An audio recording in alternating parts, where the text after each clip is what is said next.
Su Xianbai is stretched out on a hospital bed, as limp as a wilted lettuce. He has only one health point left, and the only thing still functioning is his brain.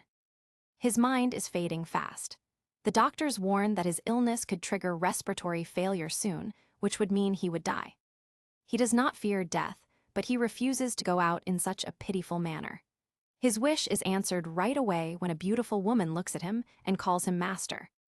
When consciousness returns, he discovers he can move his arms again, even after being paralyzed. To his surprise, the mysterious girl is sitting right on top of him. She introduces herself as Zhao Pinger and says she is his personal bodyguard. He asks her to move aside before his fragile body collapses again. Just as excitement builds, a sudden curse strikes him, delivering a punch of pain that snaps him back to reality. Curses really are terrible alarm clocks. He begins to wonder how he ended up here. The girl asks if he is all right, and he quickly steadies himself, replying that he is fine. He asks why she calls him master, and she tells the whole story. Apparently, Long Ming himself has chosen him to inherit the celestial throne. The tale begins in Celestia, where a mysterious meteorite crashed onto the planet, bringing alien predators that quickly overran the land and began destroying everything. Yet hope remained, as the event spurred rapid evolution among the survivors. From among them rose Emperor Long Ming, the strongest man on the planet. Determined to rescue humanity, he assembled 72 celestial guards and built the last standing fortress, a gigantic city surrounded by protective walls. Peace inside the walls was short-lived. The emperor vanished during a battle with the predators. With the celestial court now the only human settlement left, Zhao Pinger wants the new successor to take on his duties. He scoffs at the story, calling it nonsense and saying he does not believe a word of it. To prove her point, the girl cuts her thumb, hoping to attract nearby predators. Soon the monsters appear, and he finally sees how dangerous the situation is. She explains that these creatures devour human flesh and wander across the entire continent. Even with terrifying monsters surrounding them, he tries to look cool for her. He tells her to flee while he steps toward the horde. She gasps, asking if he is not scared. Without turning, he says calmly that he fears her death more than the monsters. She smiles, convinced the emperor made a good choice.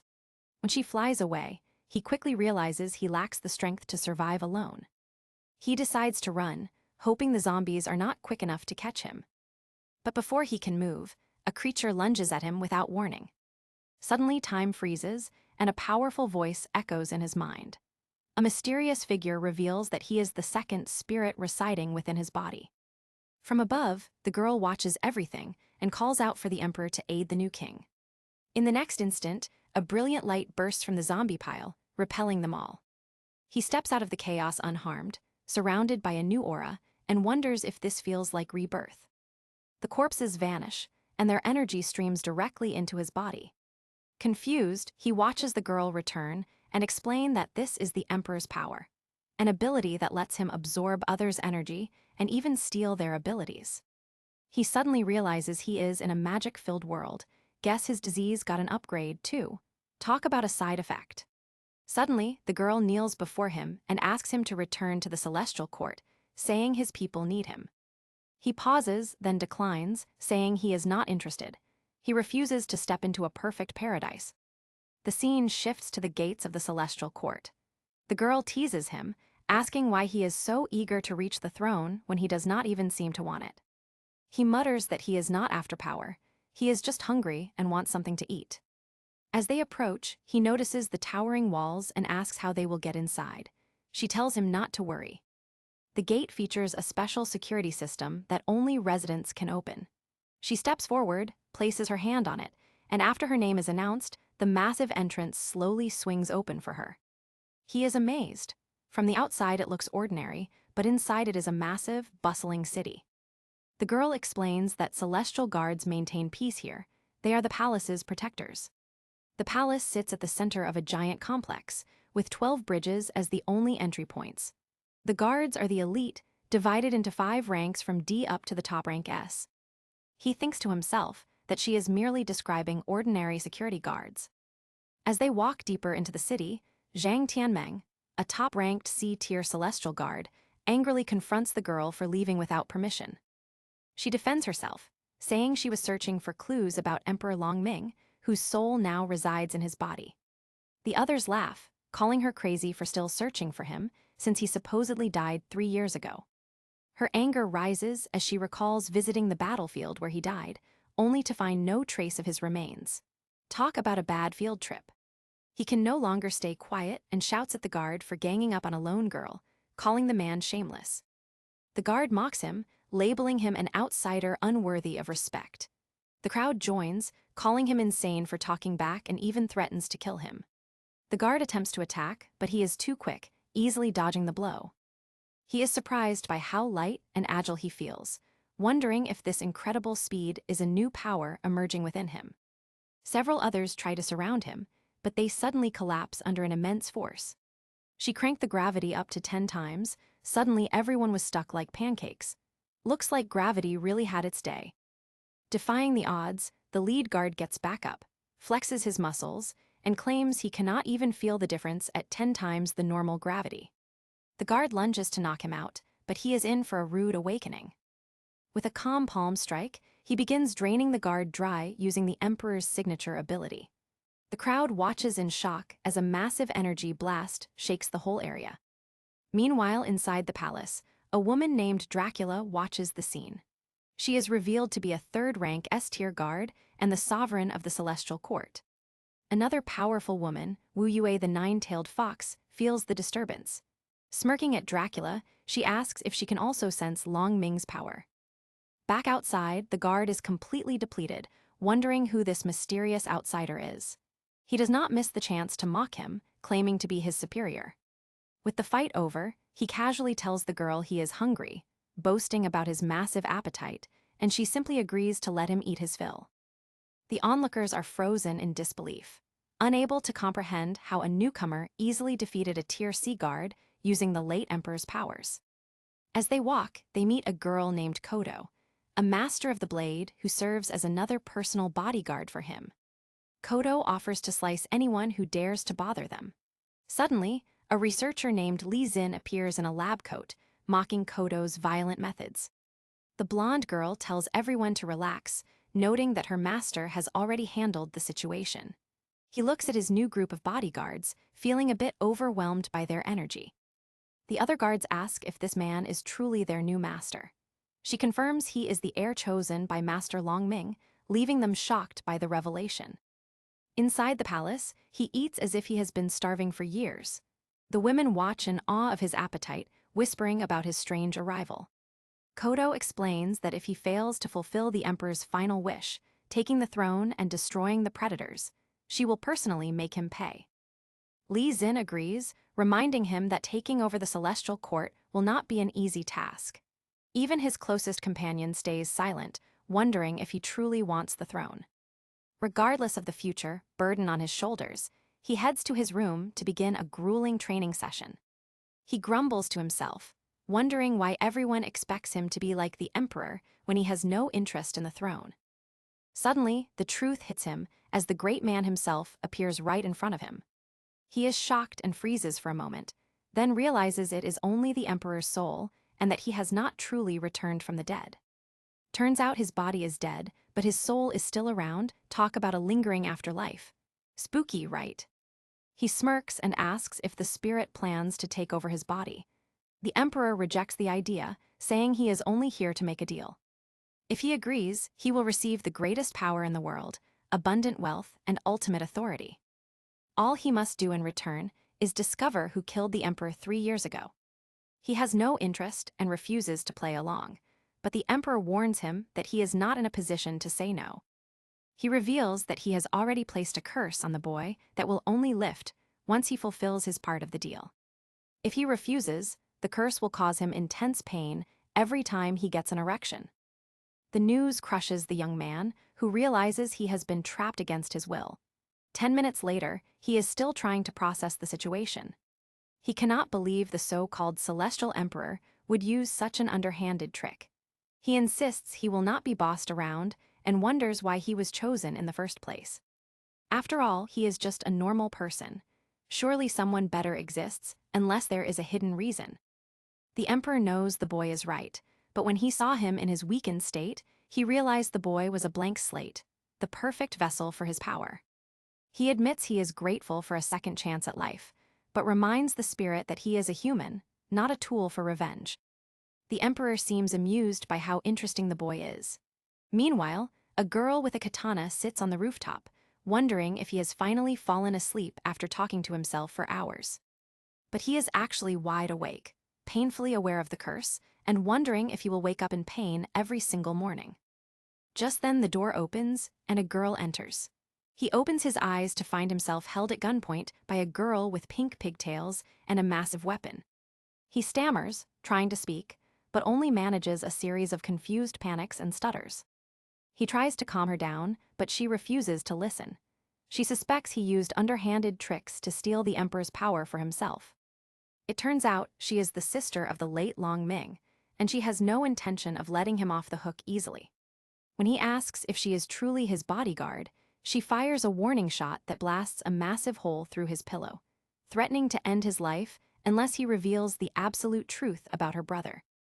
After he explains the whole situation, she begins to cry as she realizes her brother is truly gone. She understands now that Long Ming's soul now inhabits the body of this gunner. He urges her to keep it together, explaining that if the emperor's enemies discover the truth, he will be the first they target. Talk about high stakes. She eventually breaks down and rushes to hug him, but he stays focused and stops her. He reveals his real name and makes it clear he is not her brother. He notes that if she truly wants to help, she can take him to a specific location the next night. They soon arrive at the lover's house, where the atmosphere feels heavy with tension. Standing outside, the stepsister warns other customers that the place is fully booked. She is secretly furious at his arrogance and threatens to kill anyone who refuses to leave. Inside, he battles his inner thoughts, trying to resist the charms of all the girls while they encourage him to relax and have a good time. He must stay completely focused because of the curse. His goal is to harden his resolve so he will not have to face these reactions so often, knowing unbearable pain will follow if he loses control. As another woman approaches, he does his best to stay calm, but his gunner side takes over. He lets out a loud scream as the curse's intense pain becomes overwhelming. A short time later, he walks out of the building looking completely defeated. The stepsister mocks him, calling him a disgusting pervert and noting how spent he looks. He realizes the emperor won this round and stays quiet. As they walk away, the girl mentions that trials for new celestial guards are happening next month. She asks if he plans to prepare for the trial, but he scoffs, claiming he never asked to be one of them. She points out that if he wants the throne, becoming a celestial guard is mandatory. He shrugs off the heavy conversation, admits he has had too much to drink, urgently needs a bathroom, and heads into a nearby alley. While relieving himself, a strange object bounces into view. It looks like a ball with a human mouth attached. He picks it up to examine it, and the ground suddenly begins to tremble. A massive demonic predator, known as the Devourer, emerges from the depths. Meanwhile, the pink-haired girl stands nearby, questioning why her brother ever chose this person. She hears the commotion, peeks into the alley, and is shocked to see him battling a huge beast. He barely escapes by crashing through a wall, but the monster and its minions keep pursuing relentlessly. He panics, realizing he lacks the speed to fight them off. Just as they close in, a sudden hail of bullets shreds the creatures. The girl arrives just in time to save him. She ribs the kid for being scared, tosses a harsh insult his way. Then she glances at the nearby building and yells to the mysterious woman, saying it is time to stop hiding. She accuses the woman of unleashing a demonic predator on the city. Then, it is revealed that the mysterious woman is the emperor's fiancé, who had promised to wed him when she turned 20. The young man is shocked that destiny has linked her to him instead. She sneers at the thought and says she would prefer to kill him rather than marry him. The woman is Mu Yuan Yuan, the holy maiden of the blue moon.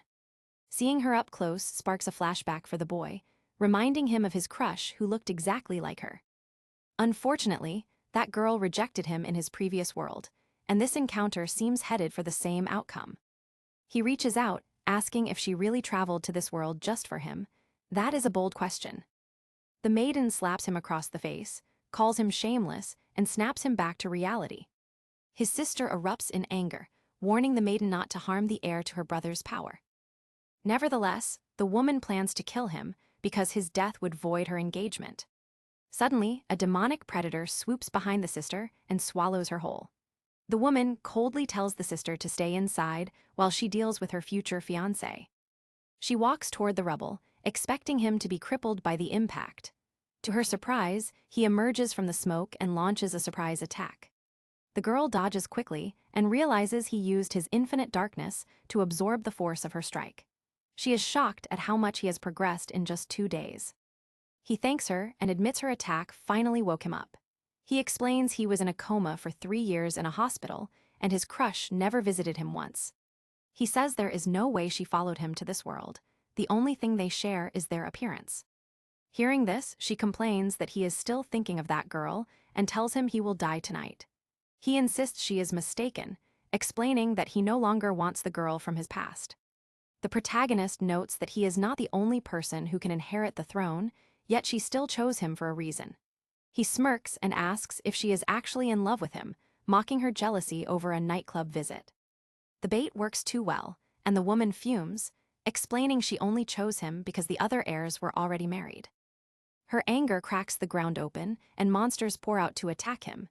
He is surrounded as she taunts him, saying the creatures will eat him alive. The maiden admits she never meant to kill him, but his fate in this land is now his own fault.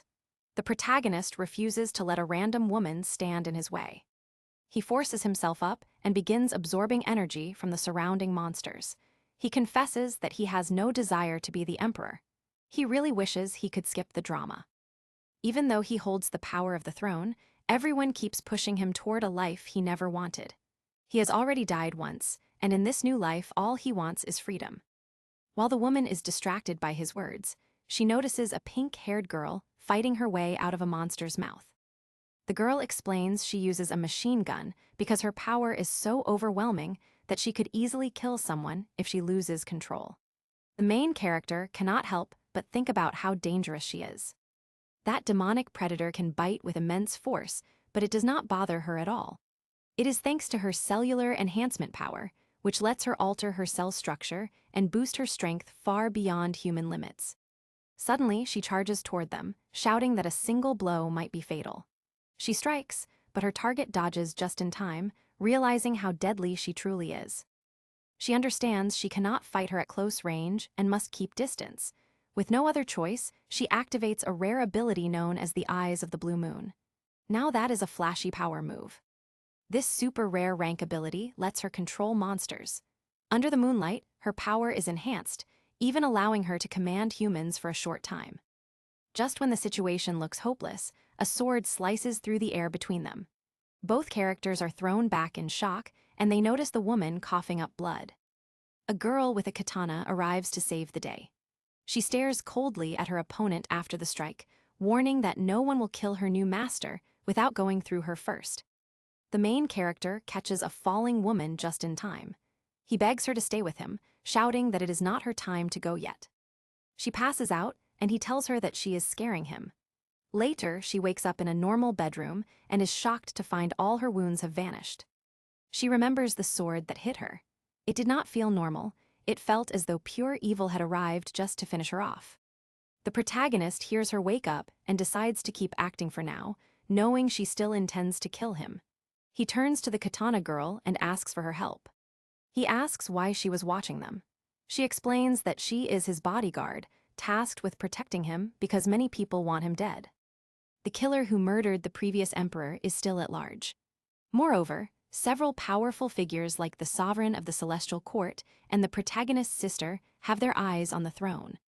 The katana girl warns him not to be so soft-hearted, or he will keep drawing the attention of those who want him gone. The protagonist explains that he cannot simply kill people whenever he feels like it. He saved the girl earlier because he could not just stand by and watch her die. Upon hearing this, she realizes he was the one who rescued her mid-air. She reflects that she might have tried to kill him herself if the swordswoman had not intervened. The protagonist declares that, while he does not care about the throne, he cannot let a free wife slip away. The girl loses her patience and slams the door open, demanding to know who gave him the right to call her his wife. She bluntly tells him that even if he saved her, she will never marry him and warns him to stop his fantasies. She is basically saying, "No thanks, I am good." His heart sinks as she rejects him in front of everyone, leaving him completely humiliated. The katana girl steps forward to back him up, warning the maiden that she will be cut down if she tries any more harm. The swordswoman reveals she only used the back of her blade during their previous clash. The girl suddenly understands why the strike left no mark. The protagonist watches her closely and senses she is still shaken by their last encounter. As he approaches, she searches for a way to finish him. Suddenly, she leaps back and summons a massive, high-ranking demon bird that towers over them. Instead of being intimidated, the katana girl laughs and says it will be fun to chop the creature to pieces. Unexpectedly, the maiden asks him if he wants to marry her, suggesting they discuss an engagement so others do not interfere. The protagonist realizes she is just trying to scare the other girl away, even though she is clearly terrified herself. Talk about mixed signals. He asks his companion to leave so he can speak with the maiden privately. He eventually convinces her to depart, though she gives him a stern warning. He brushes it off, confident that he is tough to kill. He turns back to the maiden and tells her that no one is listening now, so she can say what she really wants. She admits he is not as bad as she first thought, but quickly follows with an insult, calling him a nobody who only gained attention because of the Emperor's power. The protagonist fires back, noting that her words cut deeper than any physical sword. She smirks and tells him he has exactly 1 month until the Celestial Court holds the Celestial Guards competition. If he can defeat her in the arena, she will finally recognize him as the heir to the Celestial Emperor. The protagonist is confused about the event, so she explains it is a recruitment drive to replace guards who fell in battle against predators. Our hero gets cocky and asks if winning the fight means they get married. She immediately bursts his bubble, explaining that many ranks exist within the guards. She reminds him that the previous emperor was at the peak, and a newcomer like him cannot even be compared to such greatness. The insult stings, and he considers saying something nasty. However, he stops himself and just trash talks the old emperor in his own head. As a final warning, the maiden states that if he fails in the first round, he will be barred from ever competing again. She asks if he still wants to go through with it, and the challenger gladly accepts the task. 1 month later, the protagonist arrives at the Holy Mountain Colosseum, where the competition is supposed to take place. He is amazed by the energy of the place, which feels like an ancient gladiator arena. He is obsessed with becoming strong and absolutely loves a good fight. It is revealed that this villager from the Celestial Court is named Ma-Fugui. Seeing the massive crowd and the arena fills him with excitement as he hopes for a worthy opponent. Even before the competition officially begins, a fight breaks out. A white-haired man quickly takes down his opponent, who complains that he did not even get a chance to act. When his opponent tries to strike with a spell, the white-haired man instantly freezes him without making any physical contact. This is a dangerously powerful ability, a special SSR-level skill known as the Elemental Cold. The fighter is revealed to be Long Weiyang, a highly ranked S-class warrior and the nephew of Long Ming. Talk about a cool freeze. The women in the crowd are captivated by his presence and go wild. Suddenly, Ma-Fugui grabs Long Weiyang by the shoulder and challenges him to a fight. Everyone is shocked, wondering if the young man has a death wish. However, a bystander identifies him as a powerful fighter who has slain dozens of demonic predators in a single year. The village boy suddenly ignites his hand, declaring that he also possesses an SSR-level ability. Just as tension peaks, and a tier girl named Wu Yue intervenes and orders them to wait for the actual trial.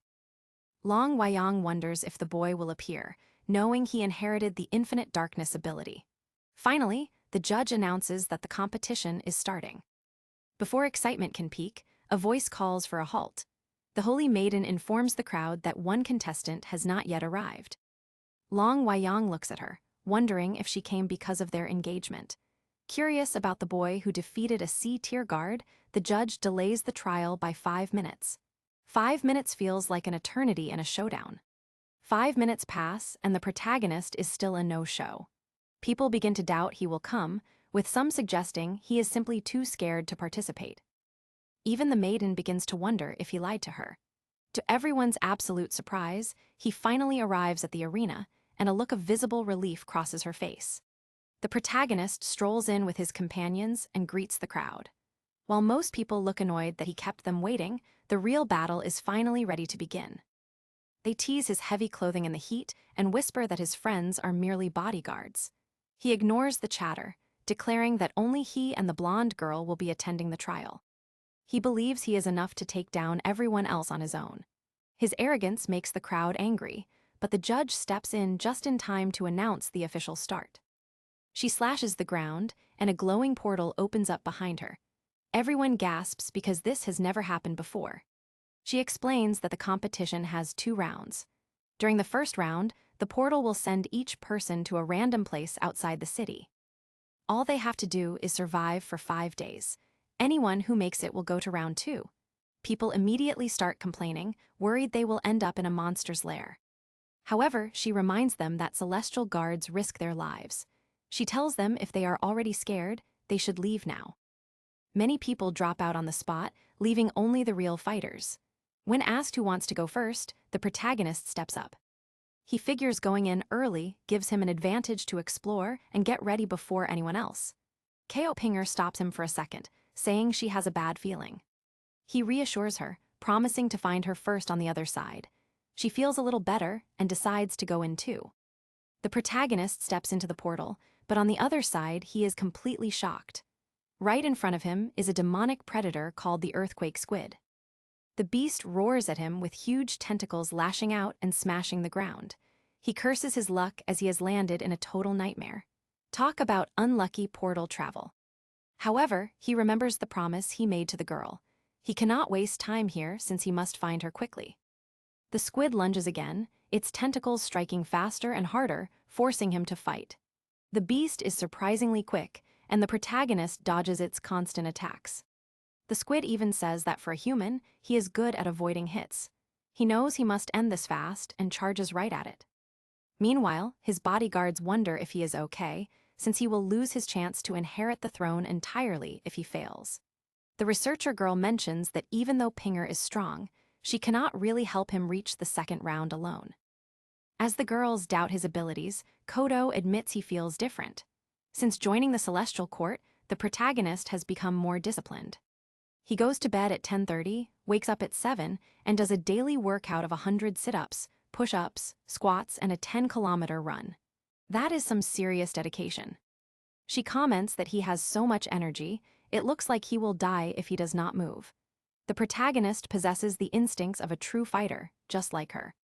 He lands a direct hit on the squid, punching it with enough force that its eyes pop out.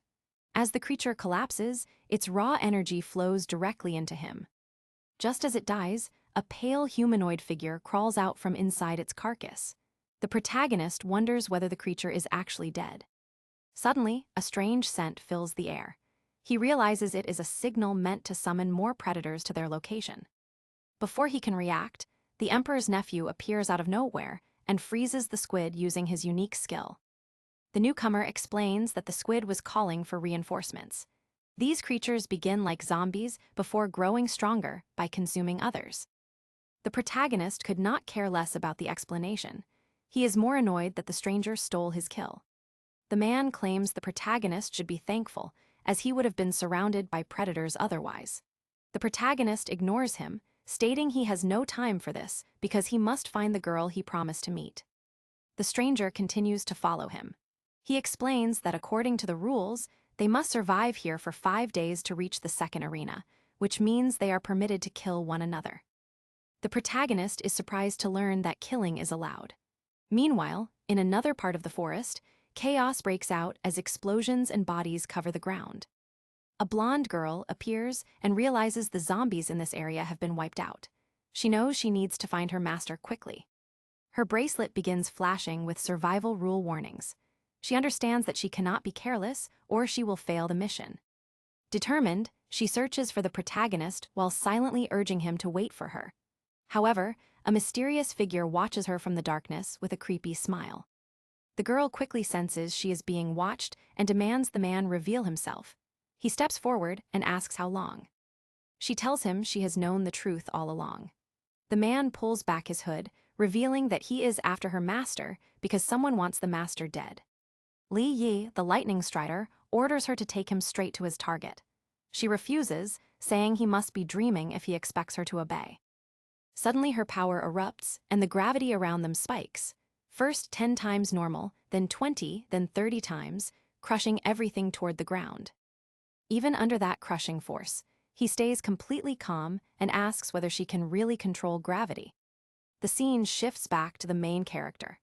The man he was speaking with taunts that the protagonist is nothing compared to him and not even worth confronting in his current condition. The protagonist thinks the guy is losing his mind and wonders what he actually wants. The man reassures him that there is no need to be nervous. He only came to deliver a message. He advises the protagonist to do his best to survive, then turns to walk away. When the protagonist asks for more details, the man reveals that someone is actively trying to kill him. The protagonist shrugs, saying he already knows many people want him dead. The man explains that a powerful figure has changed the trial rules to make it easier to eliminate him. He warns the protagonist that if he wants to reach the celestial court, he must at least survive this first round. The protagonist wonders who this mysterious helper is and why he is offering aid. Suddenly, a strange sensation drifts from the forest and the air shifts. We see Pinger battling the same man, who lands a powerful strike that sends her flying into a tree. She is badly injured by the impact and stunned by the realization. She cannot believe he wields lightning, since his records listed him only as a veteran soldier with no special abilities. Talk about shocking surprise. Realizing how dangerous he is, she knows she cannot let him find her master. The man approaches, drawing a knife crackling with energy, threatening to use her dead body to locate the master. Even against such a terrifying foe, she stands her ground and declares he will not lay a finger on her master while she is there. Meanwhile, the protagonist rushes toward her location as fast as he can. He hears other fighters call him an unlucky brat, but he barrels past them, knocking them aside to escape quickly. The protagonist senses that Pinger is in danger and needs his help.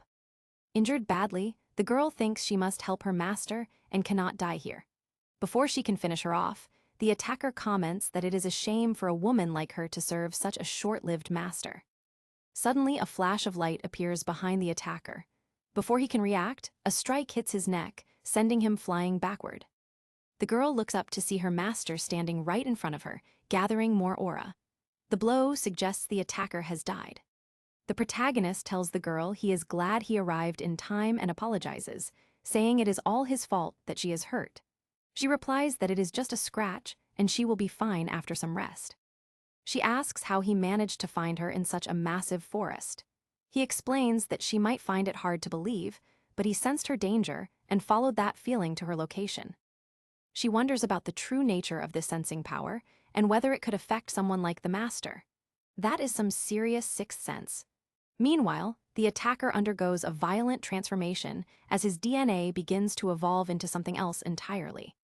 Because it is cold outside, the protagonist hands his jacket to Pinger, telling her to put it on and rest while he stands guard for the night. She tries to refuse, but he insists, remembering how she cared for him and was injured because of it. Nothing like a warm jacket in the cold, right? He vows to protect her for the next few days to repay her kindness. She finally accepts and thanks him. Later, a strange tentacled creature attacks the main character directly, but he tears it apart effortlessly. He looks at the now conscious attacker and notes that the man was playing dead the whole time, which is why his energy could not be absorbed earlier. The man claims he is not so easy to kill. He says he survived the previous blow only because he was injected with a secret predator serum. He warns the protagonist not to get arrogant as strange substances spill from his body. He calls this his ultimate form, leaving the boy wondering what twisted monster he is facing. The man declares he now possesses power equivalent to the highest B tier. Before he can speak further, the protagonist punches him in the face and sends him flying. Moving with lightning speed, the protagonist slams him down and begins absorbing his power. From the ground, the attacker watches the main character tower over him with a terrifying aura. The attacker finally understands why the skill is so feared and worries the mission will fail. He recalls doctors' warning that the injection is unstable and that nobody knows its true effects. In a flashback, the boss calls him a failure for not merging with the monster cells. The missing piece is the infinite darkness crystal located inside the protagonist's body. Back in the present, the main character has completely defeated the man. He demands to know who the attacker works for and what they are planning together. The antagonist merely laughs, mockingly asking if he really expects a confession. He is curious, however, about how the protagonist grew so powerful in just a few days. Guess the storm really wanted to join the fight. The protagonist replies that it is simply because he is talented. At that exact moment, a massive lightning bolt crashes down from the stormy sky. The man wonders if a god is intervening to help him, laughing as he warns that the lightning is a sign of an approaching storm. Before the protagonist can finish him, the blonde girl rushes over to warn him of danger. A powerful strike of lightning hits. When he opens his eyes, he finds Pinger lying unconscious and battered. She used her own body as a shield to block the bolt for him. Thanks to the extra energy absorbed from the strike, the antagonist fully recovers. Pure rage fills the protagonist when he sees the girl's broken body, and he vows the enemy will pay with his life. The antagonist tries to strike as the protagonist charges blindly. He does not care about the incoming spikes and deliberately takes the hits just to land a crushing punch on the man's face. He keeps punching the man over and over until the attacker finally lets go. It seems impossible for anyone to survive such a brutal series of blows. The protagonist declares he does not care who sent the man or who is pulling the strings. He vows to uncover every detail and seek an eye for an eye, a tooth for a tooth. Energy pours into him and his power suddenly spirals out of control. He collapses, his body crackling with electricity, falling right beside the blonde girl. While unconscious, he experiences a flashback. He remembers the girl asking if he was sure about entering the competition, reminding him that others only wanted him to participate because he was their master. That is a flashback overload. As his bodyguard, she felt he should go, but as his friend, she confessed she did not want him to risk his life. He had previously thought people treated him like a tool, but now he realizes she truly cares about him. She explained that she joined the trial herself just to stay by his side so he would not be alone. Meanwhile, the conspirators discuss their failed operation and conclude they had the wrong information about the protagonist. The boss suggests an unknown master is training him from the shadows. The woman is confused as they only knew of the 4 guards. The boss decides to focus on recovering the remains of their operative.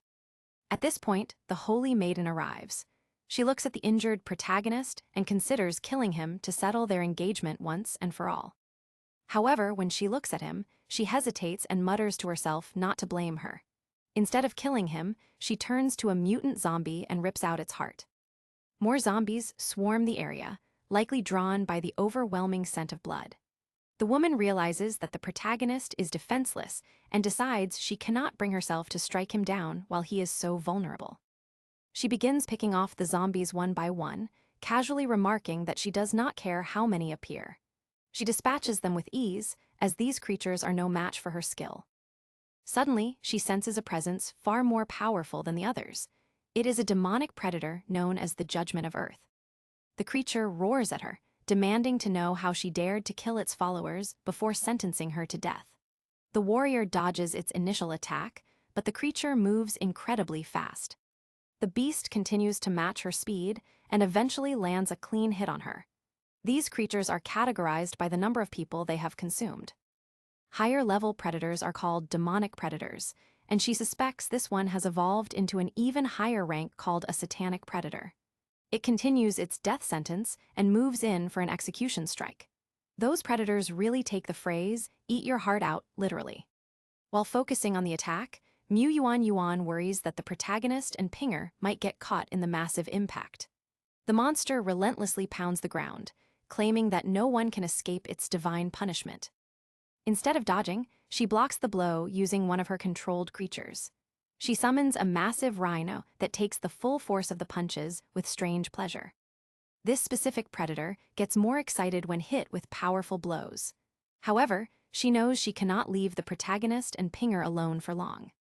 Since the protagonist saved her life once, she is determined to repay the favor now. Even though her beast can handle the attacks, she is running out time and needs to fight back soon. The rhino monster continues to enjoy the incoming strikes. As the enemy prepares another blow, she activates her visual sharing ability and takes control of the rhino's form. She manages to hypnotize the opponent. The satanic predator freezes, but it remains confident that it can break the spell within a literal second. In that tiny window of time, an eagle strikes from behind and pierces straight through the predator. It is the same demonic creature controlled by the young woman. With a massive hole in its body, the predator falls. She celebrates, believing she has secured victory, but the eagle warns her not to be hasty. As a satanic predator, it can absorb life energy from every creature in its territory, allowing it to heal no matter how much damage it sustains. Talk about a tough customer. Realizing it is impossible to win here, she decides their only choice is to retreat and find a new location. With that, the 4th day of the trial passes. The protagonist finally wakes up, confused about his surroundings. He sees Pinger unconscious nearby while a humanoid predator appears to be tending to her. He panics and demands to know what the creature is doing. The woman reassures him, explaining that it is simply healing their wounds. Still suspicious, the protagonist demands answers and asks if she was the one who brought them here. She explains that he should not get the wrong idea. She is simply paying him back because he once saved her life, so now she has saved his.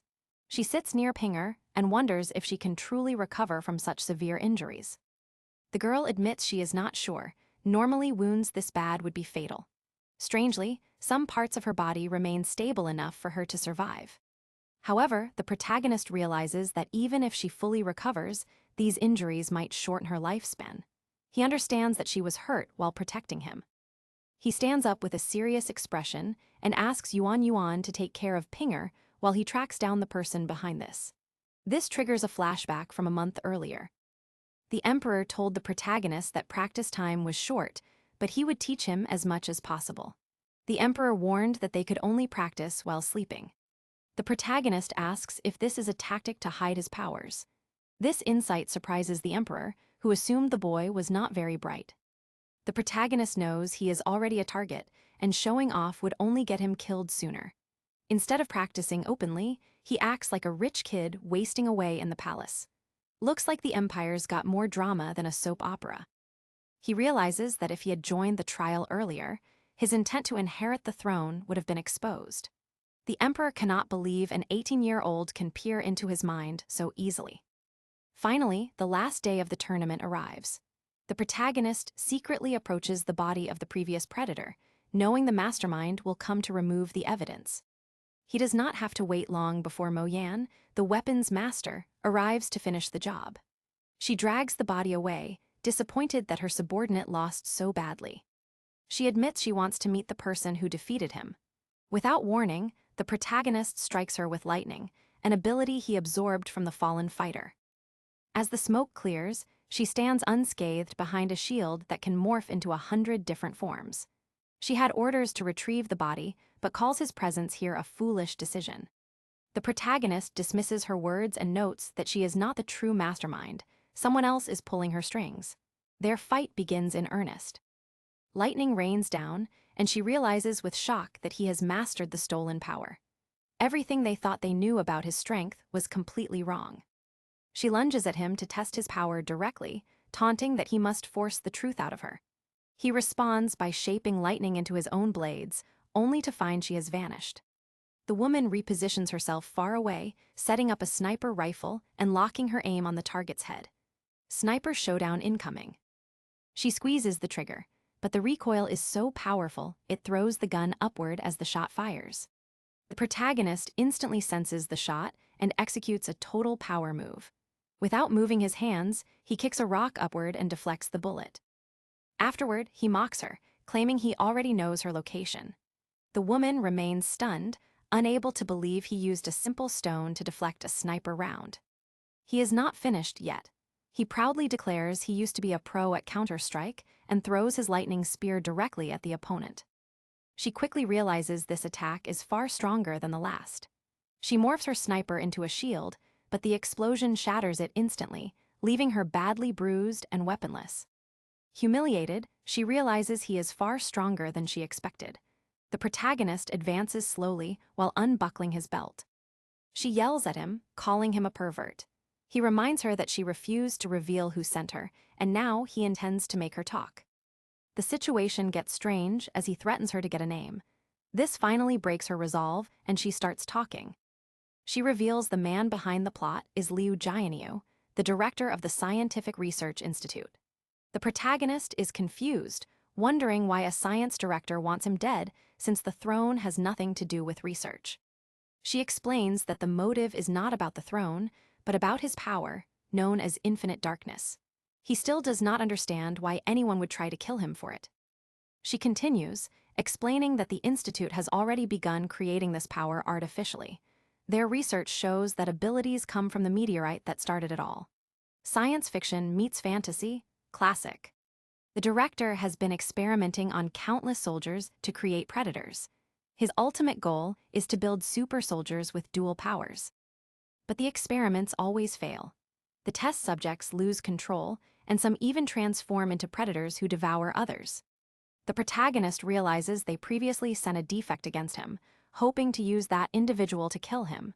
She insists the experiment was not a true failure, just incomplete. The meteorite energy is not whole, causing the experiments to collapse. The protagonist concludes that they want his power to complete the process, and she admits he is right. The director discovered the meteorite holds two cores, one of light and one of darkness. The white core gives, while the black core takes. If the two are ever combined, the original power of the meteorite will be unleashed. However, they specifically need the dark core, which is his infinite darkness. They can only create predators with dual powers by extracting that dark core.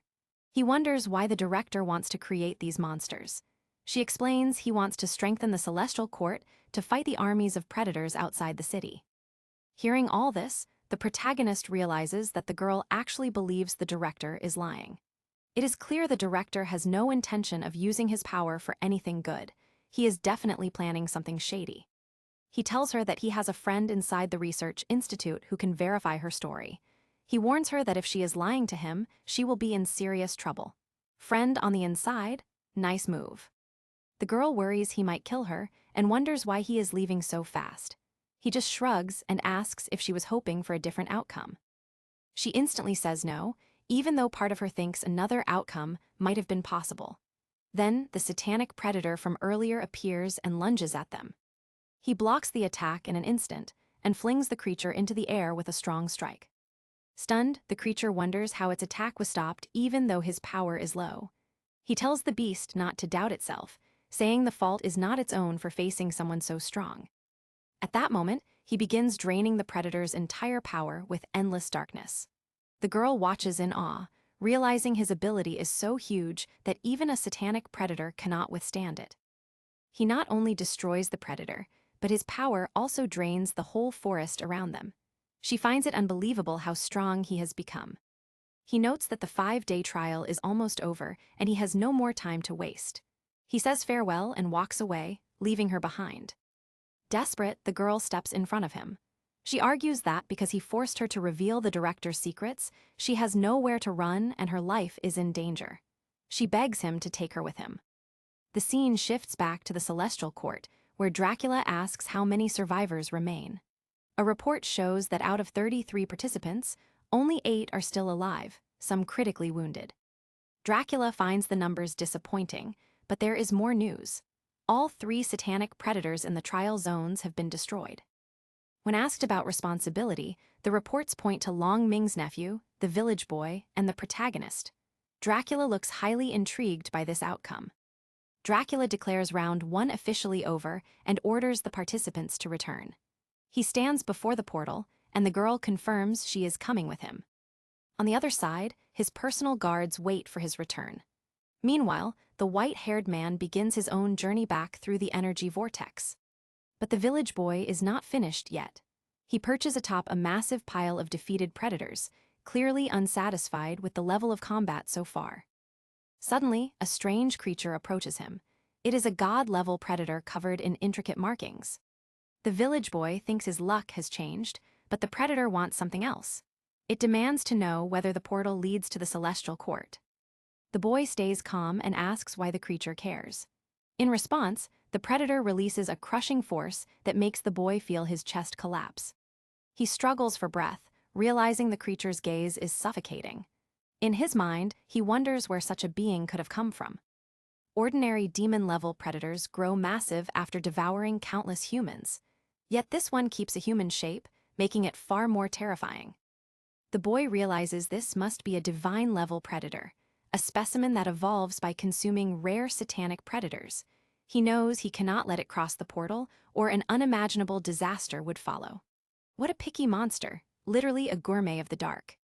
Summoning all his strength, he prepares a final strike to end the enemy once and for all. He activates his dragon flame technique, igniting the air as flames roar from his hands toward the predator. The heat is so intense it burns the trees, boils the water, and scorches the ground before the fire even touches anything. When the flames subside, he smiles, believing his opponent could not survive such a brutal attack. However, his relief quickly fades as a strange green energy suddenly envelops him. The energy forces its way into his mouth and floods his body with overwhelming power. His limbs stiffen, his body lifts off the ground, and his eyes reflect something truly unnatural. 5 minutes later, he steps out of the portal into the holy mountain arena of the Celestial Court. The arena crackles with tension as all first-round survivors gather. Above them, a huge screen flickers on, showing Dracula. He congratulates them on getting this far, but warns the second round will be far more brutal.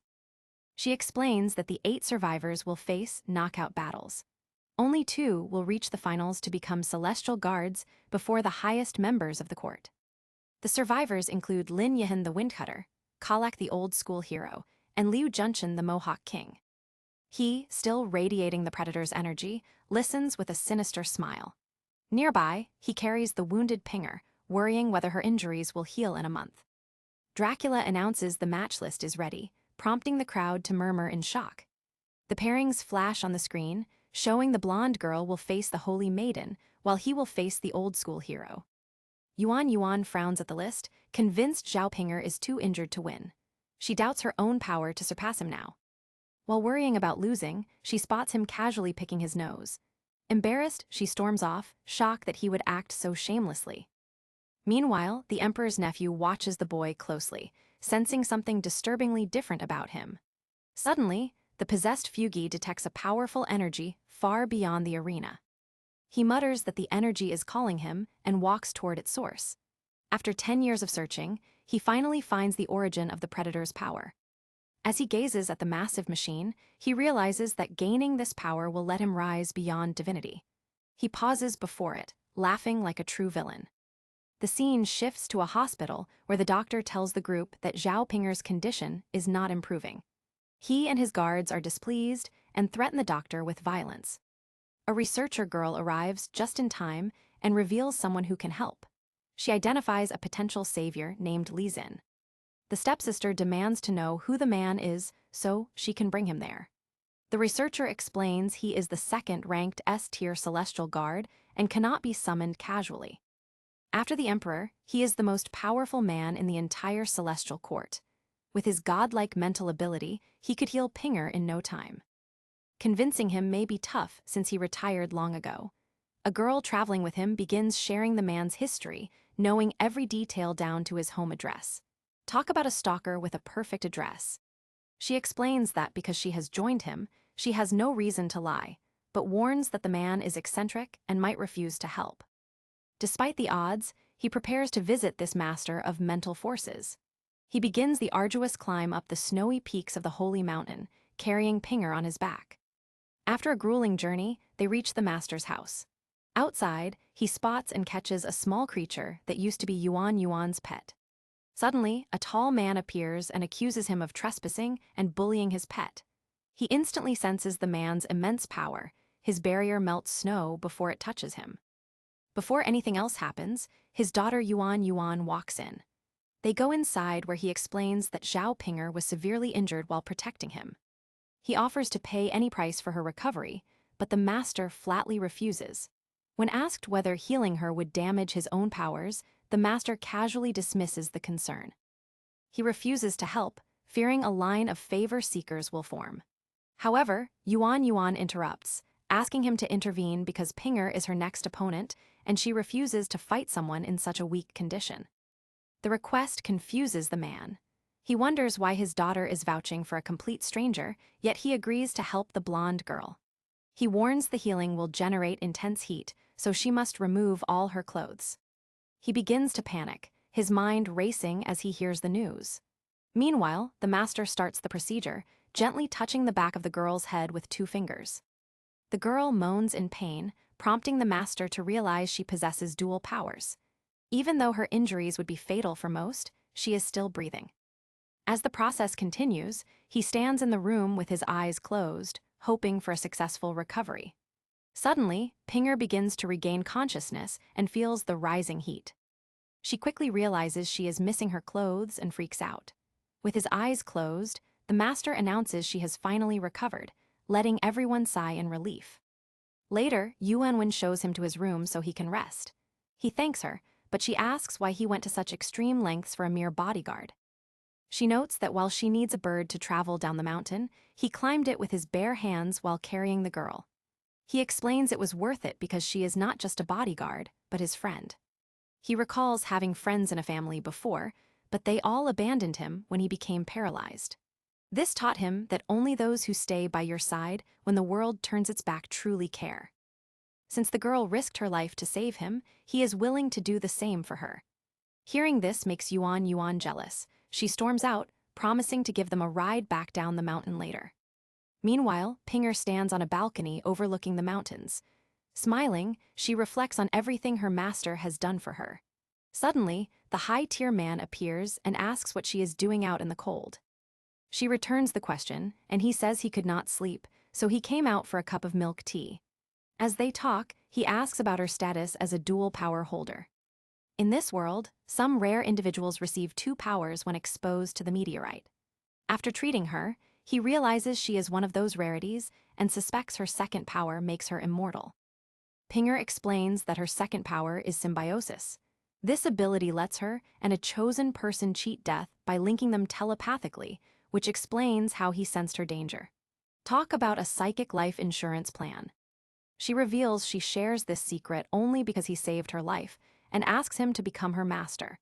He declines, saying he is too busy, but he is impressed by his mountain climb and decides to give him a gift. The next morning, the two fly on the back of a giant eagle toward the meteorite. On the way, the man explains that powers are categorized by rarity, from normal to the legendary ultra-rare. His infinite darkness ability is an ultra-rare power, while the ability he stole from the zombie man is likely an SSR level. None of these abilities are truly his, so today he will finally obtain a power that is truly his own.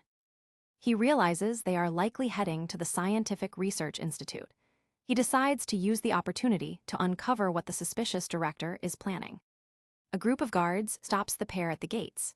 The Mind Master looks at them with a cold expression, noting that people have clearly forgotten his reputation during his long stay in the mountains. The guards start mocking him, dismissively calling him an old man. In the next instant, all the guards suddenly float upside down in the air. During the chaos, the Mind Master does not budge. It feels as if his mind is controlling the surrounding atmosphere like a living entity. The director eventually arrives and asks Master Mew what he is doing there. He explains he has a friend who has not awakened his power yet and needs assistance. The director asks if he actually managed to make friends while living on that mountain. Mew credits his own aura for the friendship and introduces him to him. Upon hearing the name, the director realizes the boy must be aware of his plans. However, he cannot act much since a powerful celestial guard backs the boy. The director makes an excuse, claiming they need approval from Count Dracula before using the meteorite. He sees through the lie immediately. The Mind Master suddenly teleports in front of the director. With a terrifying gaze, he asks the old man if he really plans to turn him down after his long journey. The director knows better than to mess with him, so he quickly changes his tone and asks them to follow him deep into the building. He notices the place is heavily fortified and realizes he could not have made it this far without Mew. He feels the darkness inside him growing stronger as they approach the meteorite. The three arrive at the storage room, and even the Mind Master is surprised at his first glance at the rock. The meteorite looks like an ordinary rock, which is not an impressive first impression. The director notices him acting strangely and realizes the boy is drawn to the stone's light. Suddenly, Mew strikes him to snap him out of the trance. The punch breaks the meteorite's attraction, and they prepare to activate its power as energy flows into the rock. The meteorite finishes its process. He stays cool and claims he feels no different, even accusing the director of using a fake rock to fool them. The old man screams in rage, believing the boy gained a powerful ability and is simply hiding it. He suggests they go get some milk tea instead, and Master Mew quickly agrees. The director has had enough of the insults. He draws a sword from his cane, ready to slash them, but Mew is already one step ahead and warns him not to try anything foolish. The elderly man backs off again and apologizes, stating they are finally free to leave. Sounds like a medieval tea break. He senses Master Mew's intense aura and realizes he would have surely died if the director had not intervened to stop the blade. Though Master Mew appears harmless outwardly, he is a true monster beneath that exterior. They casually head back on the bird, while the master drinks his entire milk tea in one go. Now that it is just the two of them, he asks him to reveal the true extent of his power. Realizing he cannot hide anything from the Mind Master, the young man admits he lied to the director. He remains unsure how the ability works since it has never been used before. Upon hearing this, the man immediately touches his forehead, transferring his consciousness into the power domain. Inside the domain, he sees hundreds of eyes staring back at him. It appears to be a rare spiritual power that grants the wielder control over specters. He wonders how powerful this specter truly is, as that will determine the ability's usefulness. Suddenly, the specter emerges, revealing itself as the demon god Asura. After some time passes, he finally regains consciousness and tells him his luck is off the charts. He gets excited and asks if this is the gift of light from the meteorite. The master explains it is an SSR-level spiritual power that lets him summon Asura. Even though the demon god is strong, its evil nature could consume him if used excessively. Fast forward 1 month, and it is finally time for the last trial. Hundreds of celestial court residents climb the holy mountain to witness the selection of the next celestial guard. Some visitors hope to see Count Dracula and Wu Yue, who are judging the contest. Wu Yue tells Dracula she should have arrived later to keep up his mysterious appearance, but the Countess prefers to wait. Suddenly, she senses an intruder perched atop the tent. Knowing few would dare such a move, she dives through the ceiling to investigate. Just as expected, she finds the Mind Master casually sipping his milk tea. He even offers her a drink, but she declines, saying sugar speeds up the aging process. While they chat, a woman named Long Yan enters the crowd. She is the Emperor's sister and asks if they are discussing the upcoming promotion of her son. Wu Yue suggests the boy might underperform with his mother watching over him. This sparks a heated argument between the two women. Dracula eventually orders them both to be quiet as the final trial is about to begin. Two girls in the crowd mention Long Yan has a terrible reputation. They rumor she only reached S rank because of her brother's influence. Upon hearing the word handsome, a man named Feng Mayan suddenly appears. He is the rank 7 S-tier celestial guard and asks if they are referring to him. The girl cannot handle his incredible charm and instantly collapses. She feels strange sensations throughout her body and a flood of embarrassing thoughts. Before things can escalate, an S-tier celestial guard named Lilith arrives and calls him disgusting. He simply asks if she also wants to experience ultimate pleasure. Lilith warns him he will be put on trial if he does not break his spell on the girl. With an annoyed expression, the man finally releases the magic and mutters about the girl being lustful. When Lilith asks what he just said, he quickly switches to a compliment. This makes her blush as she tells him to shut up. Even gods need a coffee break. When the judge announced that the trial was starting, the fighters sauntered into the arena. The protagonist's bodyguards cheered from the stands, but he noticed that the researcher girl was missing. Pinger explained that she was bound at the research institute and could not attend the event. The protagonist wondered if the director had a hidden motive for keeping her there. In the audience, a mother shouted for her son. He barely glanced back, making the mother blush with excitement. The official rules listed 3 ways to win: a knockout, a surrender, or an entirely one-sided match. If anyone was on the brink of a fatal injury, the bout ended immediately. Pinger glanced at the protagonist, who looked bored and was yawning. Master Mew worried that the youngster had ignored his advice. That nervous energy is contagious, huh? Round 1 began with the protagonist facing Kalak. Spectators noted that Kalak was considered the strongest man in the Celestial Court, not counting the guards. Kalak thought he could easily counter the infinite darkness technique. The protagonist, however, flashed a sly grin and revealed he possessed more than one power. Kalak dismissed the warning, relying on his battle experience. He activated his super speed and started circling the protagonist. He planned to wait for the perfect opening, believing that staying out of range would render the infinite darkness ineffective. As he moved, he noticed the protagonist yawning and decided this was his chance. The warrior lunged to attack, but the boy suddenly turned and struck him with a golden glare. The man instantly leapt backward, terrified for his life. The crowd was puzzled, questioning why he retreated at his best opportunity. The hero froze with fear, feeling thousands of eyes on him the instant he approached. He could not understand what was happening, since Xiao Bai seemed like an ordinary person. The audience grew restless, urging him to strike again. Determined to protect his reputation, the warrior decided to unleash his ultimate attack. He said he would display it as a special exception. The protagonist urged him to hurry, noting he had been waiting all day. The veteran warned that his next move could kill instantly. He began hurling rocks at incredible speed to create a distraction. Unfortunately for the veteran, the protagonist saw through the trick and smacked him away without using any special powers. The crowd was stunned by the upset, having expected the veteran to win. Amid the chaos, Mew noticed the protagonist walking oddly. He realized this signaled that a demon god was consuming the boy. The stepsister praised the protagonist for his win and announced the next match between Pinger and Auntie. Two other contestants, Liu Junchen and Lin Yaheng, discussed the upcoming bout and who might prevail. They agreed it was a tough call because both looked equally strong. Inside the arena, Auntie told Pinger not to hold back just because her father rescued her. Pinger smiled and vowed to give it her all. Pinger usually held back, but today she went all out. She glanced toward the stands where the protagonist cheered her on and smiled warmly. She recalled how the protagonist always rushed into danger to protect her. She wanted to prove she was worthy of being his guard. The holy maiden challenged her to reveal her true strength so they could see who was superior. When the fight started, Pinger summoned a massive slab of earth from the ground. The crowd gasped as the giant stone rose higher and higher.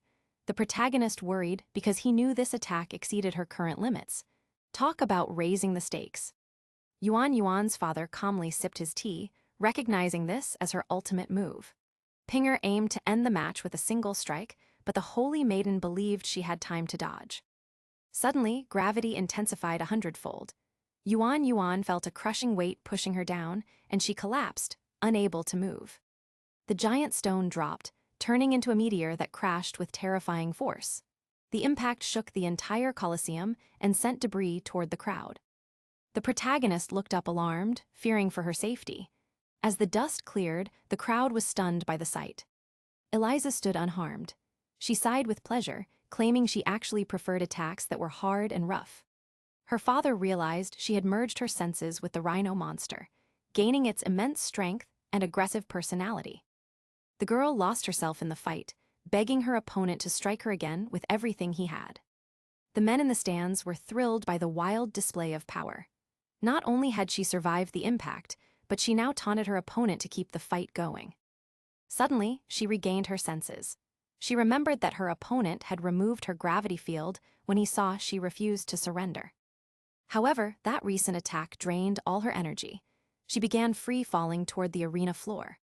The crowd was shocked as her friends realized that without help, she would crash violently to the ground. Suddenly, the protagonist leapt from the stands to rescue her. Confident in his strength, he promised that he would not let her get hurt. He barely managed to catch her mid-air. He gently scolded her, saying she should not risk her life over a simple competition. They landed together near the massive crater left by the previous meteor strike. The judge declared that, since she could no longer fight, the match outcome was clear. Her friends felt a wave of disappointment. She had trained hard and came close to winning, only to lose at the very end. Yu stepped forward to claim victory, but she was suddenly interrupted. To everyone's surprise, she raised her hand and conceded the match. She declared Pinger the winner instead. She admitted that if she had not weakened the gravity herself, she would have been the one to lose. Mew smiled proudly at his daughter's honorable decision. The protagonist knew she would rather accept a fair defeat than win in an easy or dishonorable way. Just then, he felt someone tugging urgently on his collar. The exhausted Pinger weakly asked if she really won the fight. The protagonist smiled and told her she did win, saying he was very proud of her.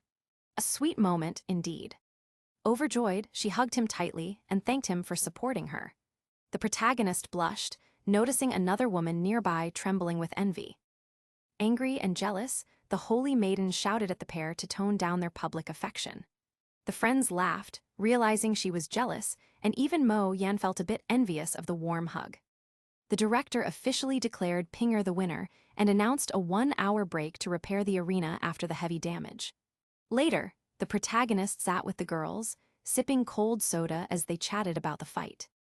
Yuan remained upset about her loss and apologized for failing early, admitting she knew she could never defeat him. She did not object to him becoming emperor and even mentioned their engagement. Suddenly, the director of the research institute appeared behind them, startling the group. The protagonist sarcastically asked if the director was there to congratulate him on his recent victory. The old man laughed bitterly, saying he had not forgotten the humiliation he suffered before. He pulled a hidden sword from his cane and aimed it at the protagonist, declaring that no one would protect him this time. The protagonist smiled calmly and pointed out that if the director killed him in front of the crowd, it would bring deep disgrace to the celestial guards. He warned that Count Dracula would punish him, but the director sneered. The director prepared to strike, but the sharp clang of clashing blades stopped him. He was shocked, realizing someone blocked his move and could not imagine who possessed such power. The mysterious interference came from the katana-wielding girl, Kodo. A stepsister and a weapons specialist also appeared, threatening to fight the director together. Mo Yan told the director that he had sacrificed too many lives for his shallow ambition. The girls stood together to protect the protagonist, and just as the director decided to kill them all, Big Daddy Mu arrived. In a forest outside the arena, a boy named Zhao Kai searched for his master, Fugui. He found a village boy possessed by the divine predator, which tried to act natural so the child would not discover its identity. The boy noticed the wildfire seal was missing and knew Fugui was in danger. He explained that those seals were made to prevent Fugui from losing control, and the predator inside was irritated by the child's talking. Suddenly, the real Fugui broke through the possession and screamed for the boy to run. The entity quickly retook control, and the terrified kid realized this was no longer his mentor. A scream filled the forest, and the arena competition resumed. Master Mew told the director to watch the fights, despite the old man's cold insistence that he was blind. The judge announced the next match between the Mohawk King and Fugui. The Mohawk King declared he was not afraid and believed he was a top-tier contender. The Mohawk King revealed his power by ripping out his own hair, showing it grew at extreme speed and was razor-sharp. Master Mew admitted it was an impressive ability. The Mohawk King activated his Mohawk boomerang, sending hundreds of hair blades toward Fugui. The predator inside the village boy unleashed a storm of hellfire, destroying the attack and the Mohawk King's hopes. The boy calmly told his opponent that he talked too much. Defeated and scorched, the Mohawk King raised his hand and surrendered. The crowd was shocked to realize the village boy was a genuine powerhouse. The purple-haired official declared Fugui the winner. The next match pitted Long Ming's nephew against a man named Lin Yiheng. Meanwhile, the purple-haired announcer scanned the stands and was surprised to find his mother missing from the crowd. Family drama, anyone. It turned out she was rehearsing her invitation to ask him out for dinner after his match. She sighed, realizing she was still quite nervous. She believed this was the ultimate chance to bond with her son. Unbeknownst to her, he stood nearby, quietly holding a photograph of a young Weiyang on his father's shoulders. Looking down the corridor, the son considered simply saying hello. However, before he could act, someone suddenly slapped her from behind. Startled, she jumped and blushed with shock and embarrassment. She first assumed it was her son, but the culprit was a man named Zhang Shun. The man scolded her, claiming she wasted too much time on her ungrateful son. Furious, she snapped back, demanding how he dared to touch her. She hissed that even though his father was her boss, she was not his toy. The man did not flinch, calmly puffing on his cigar. He stated his father would be gone in a few years, and warned that she would need to be much more polite to keep her job. She understood the threat was serious, but still called him trash. Suddenly, the temperature dropped and snowflakes began to fall. The man was caught off guard by the sudden chill, but she knew exactly what it meant. Her son, Wei had finally arrived. Wei stepped into the hall, raised his hand, and unleashed a freezing hurricane. An icy blast lifted the man off the ground and hurled him into the arena. The man landed at the feet of the wind cutter. At first, the wind cutter did not recognize him, but soon realized the beaten man was the son of the family that controls the celestial court's energy. That family was powerful enough to challenge the emperor, yet he sat looking like a beaten dog. Meanwhile, Wei walked calmly toward the arena entrance. His mother called out, deeply moved that he defended her. He coldly replied that she should not get the wrong idea, explaining the piece of garbage was simply in his path. Without another word, he stepped into the arena as the crowd roared his name. Long Wei was the son of an S-rank guard and the nephew of a former emperor. Many women in the stands adored him for his strength and looks. His opponent, however, felt bitter about his popularity and grew increasingly annoyed. Before the fight began, he raised his hand to complain to the judges. He pointed at the rich kid and accused him of attacking an innocent spectator, claiming it violated a guard's duty. Drama, anyone. He demanded an immediate disqualification. The girls in the stands grew angry, calling him a cheater for trying to bypass a fair fight. The man remained indifferent, knowing the Yunchuan Corporation funded half of the guards. He was certain the count would not risk upsetting such powerful sponsors. However, the viceroy calmly claimed he saw no attack, and the director confirmed that nothing occurred. The judges decided to send the injured man to the hospital and continue the match. The wind cutter was stunned that the count valued a fighter over a sponsor. Regardless, the protagonist was already preparing for battle. Let the showdown begin. Deciding to fight seriously, the protagonist formed massive ice weapons and charged. His distracted opponent begged him to stop, but he ignored the plea. With a single blow, he used a soul-freezing spell. Spikes of ice pierced the swordsman's chest, and he collapsed, shivering from the intense cold. The audience erupted into cheers as they chanted his name. Even his mother blushed with pride, realizing her son had truly matured. With the semifinals set, the protagonist was scheduled to face Pinger. He asked her if she was ready to fight. Smiling sweetly, she raised her hand and stepped out of the match. She explained they were not true rivals and mentioned she had used her strength in the first round. The protagonist realized she had planned this once the matchmaking was announced. Feeling embarrassed, she admitted she wanted to ensure he reached the final since only 2 fighters become guards. The judge named Xiao by a finalist, securing his promotion. The old-school hero watched with envy, thinking the protagonist was incredibly lucky. Finally, the next match was announced: Long Wei versus the village boy. Fugi warmed up in the arena and raised his hands high. Long Wei was surprised, having expected an immediate attack rather than this display. Suddenly, a massive pillar of fire erupted from his hands, cracking the ground. The flames shot high into the sky and took the shape of a dragon. The arena audience stared in awe as the power took physical form.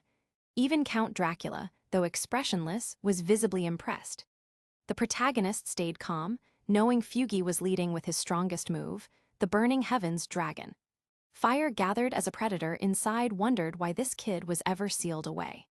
The fight began as the fire dragon opened its massive mouth. The spectators gasped in fear, worried they would be caught in the crossfire of the massive flames. The worried purple-haired girl asked if they should stop the fight, but the count refused. The dragon unleashed its breath at Wei but he was unafraid. The dragon unleashed its breath at Wei but he was unafraid. The 2 powers collided with intense force, pitting fire against ice, as the wall began to melt under the dragon's heat. A huge explosion shakes the Colosseum, fire spilling into the arena as the crowd panics and scrambles for cover. When the smoke finally clears, the emperor's nephew stays standing even though his clothes are singed, leaving everyone staring in disbelief. The fighter points out that Fugi made 2 big mistakes. The ice wall blocked his view and gave his opponent enough time to summon an ice replica. Fugi swings his scythe, but the rival slides away easily. He admits he misjudged his opponent, but still thinks victory will come easily. He attacks with fiery fists, slamming them into the nephew. The flames hit Weiyang, who barely dodges and ends up with a singed cheek. His mother grows anxious, knowing her son fears germs and cannot stand being hit by such dirty attacks. Yikes, talk about a messy fight. Furious, Weiyang blows out a cloud of steam and mutters that such disrespect is absolutely unforgivable. He whirls his scythe, sending a massive ice blade across the floor, and to everyone's shock, his opponent grabs it with bare hands. Heat surges through his palms, cracking the ice blade. Weiyang gapes in disbelief, knowing only an S-rank guard could pull off such a move. The fighter worries he is showing his true powers too openly, fearing the elite guards in the crowd might spot his real identity. Mew watches intently as the warrior readies his next strike, reminding himself he did not come just to claim the tournament trophy. He deliberately chose the body of the village boy. At the same time, Weiyang prepares another icy thrust. The fighter refuses to be beaten by a rookie. The clash of opposing elements erupts again, and Shu feels uneasy for the protagonist. The rivals are incredibly strong. She doubts whether the protagonist can beat them in the upcoming finals. Lilith watches the bout in awe, believing both fighters truly deserve a win. When the dust finally settles, both fighters look utterly spent from the fierce exchange. The entity inside Fugi did not expect this twist, but now sees it could actually benefit him. His body is drained of strength. He thinks that surrendering now will keep his true motives hidden. That lets him move forward with his secret agenda unhindered. Powerful celestial guards once blocked him, but many have vanished now. Finding the gift of light is an opportunity he cannot ignore. He slowly lifts his hand toward the judges and formally concedes the match. Guess he is lighting up his priorities. Weiyang watches in utter disbelief, as the fighter declares he has no strength left to continue. Longaming's nephew shouts, demanding the fighter reveal his best technique, but the man only sneers back. He says that because he barely survived the previous strike, he has no chance of winning now. But the opposing fighter senses something off, knowing surrender never fits his style. He smiles, saying it is foolish to keep fighting when defeat is certain. He turns toward the arena exit, insisting he cannot change his mind now. Weiyang feels uneasy, finding Fugi's actions far more suspect than in the first round. His thoughts are cut short as the judge proclaims the match over. He wins and becomes an official member of the Celestial Guards. The finals are set, pitting the protagonist against Longaming's nephew. The protagonist quietly wonders why the nephew helped him in the first round, questioning whether it was because of his bond with the Emperor. Meanwhile, the entity inside Fugi leaves the mountain, no longer caring about the tournament's outcome. Suddenly, he senses someone following him and turns to see a tall, rugged man carrying a bag. The man glares coldly, demanding to know the fighter's true identity, insisting he is not the real Fugi.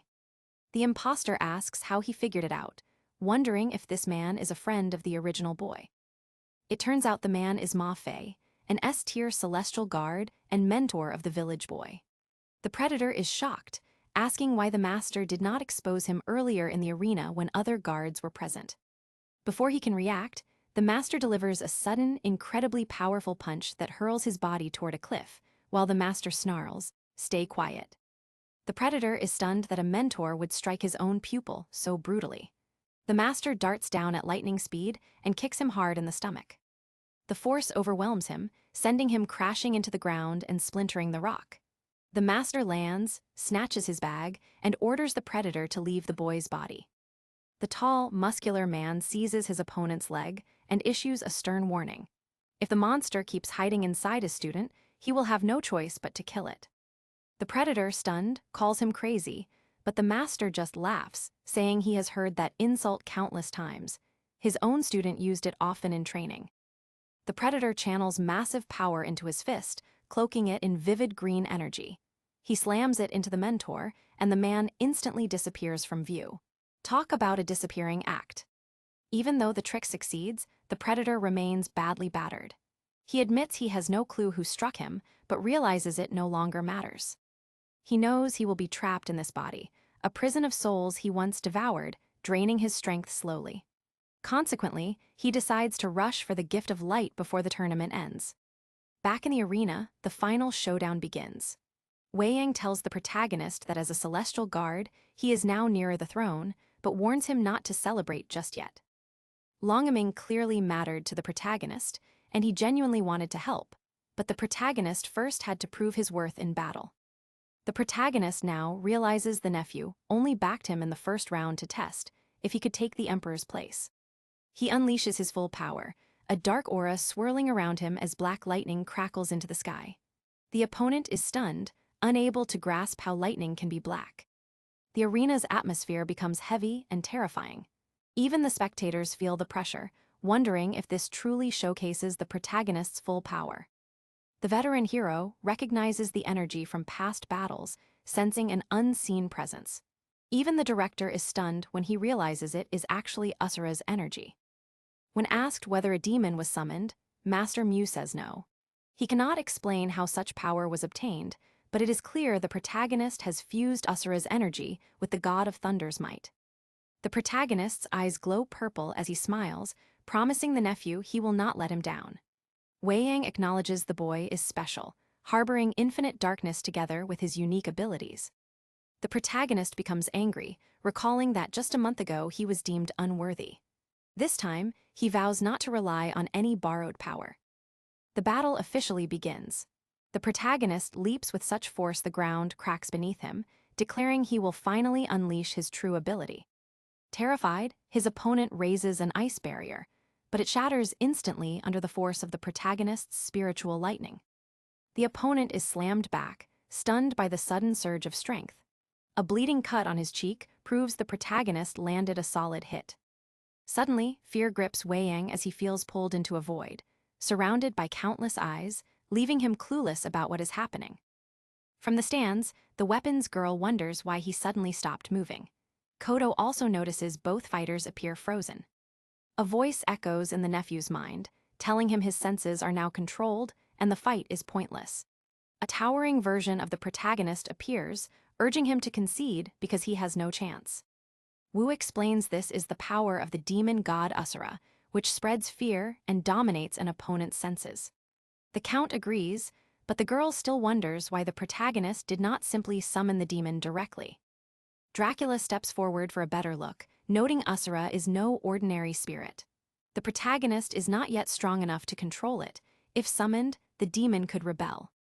Still, fear is a passive power of the demon, and when mixed with lightning, even a small wound can decide the fight. The count is impressed by how easily the protagonist achieved this, realizing the boy is more complex than he appears. Who knew fear and thunder make such a deadly combo? The protagonist grows impatient, seeing no point in battling someone who cannot move. Wei Yang regains some control and suggests the opponent should have been finished after losing his senses. He warns that if the protagonist loses, it will only be due to his own mercy. The protagonist cannot see how he could lose, but suddenly ice spreads across the arena, freezing his legs and trapping him. Wei Yang sighs, calling the opponent stubborn for refusing to give up, but his warning is ignored. The opponent admits Xiaobai is the first person besides the emperor to resist him, but notes a fatal oversight. Even after blocking 5 senses, the protagonist overlooked the 6th sense, the ice itself, which not only traps the target, but also pinpoints their exact location. Wei Yang raises his hand, gathering frozen shards into the legendary sword Excalibur, readying his final killing blow. While the crowd cheers, some worry about the safety of both fighters. The sword chills the entire Colosseum, but the protagonist just grins, thrilled that the fight is getting exciting. Breaking free from the ice with black lightning, he forms a massive energy sphere and hurls it forward. Simultaneously, Wei Yang charges with Excalibur for a decisive strike. The sword and the sphere collide with terrifying force, and neither side yields as cracks spread across the arena. A massive explosion shakes the stadium, leaving everyone wondering who won. Violet energy gathers in the sky as the protagonist prepares his infinite darkness ability. Meanwhile, the researcher watches the match from the institute, munching popcorn and thinking the protagonist's ranking will skyrocket. Suddenly, a violent tremor knocks her around, spilling her snack everywhere. Annoyed, she looks up to see dead guards as an intruder strolls into the room. The intruder moves toward the meteorite, completely oblivious to his surroundings. He pauses in front of a heavy door, sensing the energy fragment inside. With a single punch, he crushes the metal door as if it were paper. Finally, the predator stands before the meteorite. He is over the moon, convinced his dream has finally come true. With the gift of light, he believes he can become the ultimate being. Suddenly, he hears footsteps behind him. A B-rank guard, the Aurora swordsman, charges in with his sword raised, shouting for the predator to leave. The predator merely sneers at the guard's bravado. In an instant, he grabs the guard by the face and slams him into the wall, leaving a deep handprint on the guard's crushed cheek. Shin watches the cameras in horror, realizing this man is after the meteorite, and if the marshal could not stop him, she certainly cannot. Terrified, she hides and pretends she saw nothing. Meanwhile, back in the arena, Wei Yang regains his senses, unsure whether time ran out or Sheabai released him. He spots a familiar aura of infinite darkness above and angrily accuses the protagonist of breaking his word. Feeling ashamed, the protagonist explains that infinite darkness is a passive power he can barely control. To keep things fair, he lets the opponent regain control of his senses. However, a female onlooker is angry at the protagonist's overwhelming power, knowing the opponent no longer has a chance. Talk about a power trip. For her, the fight is already over.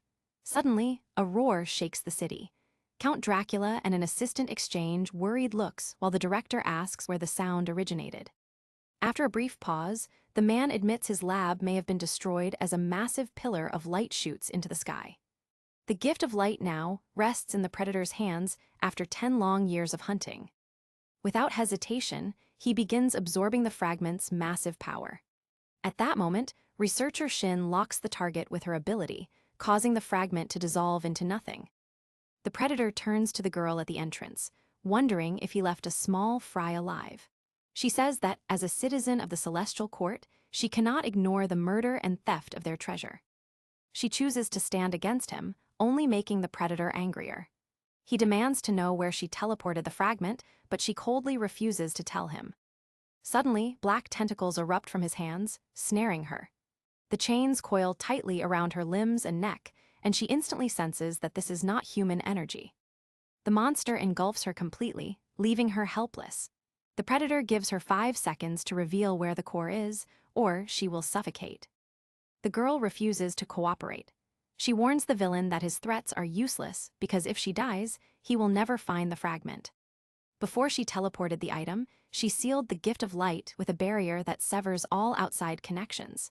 Killing her would mean losing the treasure forever. Fugi realizes he can no longer sense the core. Enraged, he decides that if he cannot kill her, he will torture her instead. The tentacles tighten, painfully bending her arms and neck. She screams in agony, but refuses to give in. He demands to know the fragment's location again. She simply laughs in his face, saying it is somewhere he will never reach. Meanwhile, the girl with the katana races toward the research institute, worried about her friend. The director also rushes to the scene, surprising her. Suddenly, she hears a strange squeaking sound. She turns around and sees hundreds of bats, an eerie swarm. It looks like the Dracula girl is joining the fray with 2 S-rank guards, including a handsome man and a divine warrior. Together, they all head toward the institute. Minutes later, she arrives at the institute's entrance. Torn corpses of guards are scattered everywhere, but her friend remains missing. Then she hears the director's voice. He trembles and mutters crazy like ramblings about the gift of light, looking completely deranged. The girl ignores him and spots someone else in the room. Lying in a pool of blood is Fugi, unconscious and badly injured. She inspects the wound and realizes it appears self-inflicted, though she cannot fathom why he would do that. She lifts him slightly and urges him to give a sign if he is still alive. She delivers a sharp slap, and his sudden cough proves he is still breathing. She asks where Shin is, and at that moment the director storms in, furious and waving a sword. He demands to know the core's location. In his rage, he swings at the companion, but the katana-wielding girl deflects his strike. She reminds him that everything has its time, planning to finish questioning him before discussing the treasure. The old man fumes, angry that she blocked him again. To him, the core matters more than the boy's life. Just before things get ugly, Dracula steps in, saying violence is not needed. With the cameras shattered, the boy lying on the floor remains the only witness. If he dies, the truth will remain hidden. Dracula glances at the bruised boy and mentions she knows someone who can heal him. Later, the group reaches the summit of a snow-capped mountain. The boy slowly opens his aching eyes and sees a mind master standing before him. He sits up abruptly, asking why he is there. The master replies that he is a worthy student, noting an ordinary person would have died from those severe wounds. His survival shows he is used to fighting for his life. He tries to get out of bed, aware there is no time to rest while his teacher is sealed by a predator. A sharp pain spikes through his body and he collapses, blaming himself for not defeating the monster. The master watches, noting how much he resembles his teacher. Suddenly, a hand reaches toward the boy. Dracula reassures him not to worry, saying his master is strong and will not die easily. The boy looks up, shocked, as she asks him to share everything he knows, promising she will handle the rest. Meanwhile, outside the city, Shin meets someone in a forest clearing. She urges them to leave quickly before the guards arrive. A smooth voice taunts them, noting their plan failed. It belongs to the god-class predator Yin Yu, who wonders why the predator switched hosts from the boy to this girl. The Netherlord says the girl alone knows where the gift of light is. He orders Yin Yu to leave immediately because time is short. Rustling comes from the bushes, and a hairy hand emerges, belonging to another god-level predator, a six-eyed ape named Azang. The creature shouts at them, accusing them of being sneaky and abandoning him when he could have gotten lost easily. Back at the house, the group gathers to discuss the recent chaos at the Institute. Fugi explains the threat of a god-level predator that can possess other bodies. Count Dracula admits it has been a long time since she saw one, but she cannot leave the city because she is currently in charge. Being the boss is a real headache, and she mutters that paperwork never ends. She assigns the mission to rescue Shin to Divine Lilith and a handsome blonde companion, ordering them to bring the girl back safely and eliminate the predator. Lilith, the Holy Knight, swears a solemn oath to complete the mission, even if it costs her life. Suddenly, the protagonist bursts through the door, declaring firmly that he is joining the mission too. He explains that since Shin is his bodyguard, it is his job to save her. Kodo adds that Shin is her friend and she will not be abandoned.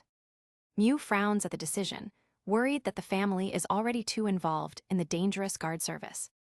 The director expresses even more displeasure, warning the young man that a god-level predator is far beyond his current strength.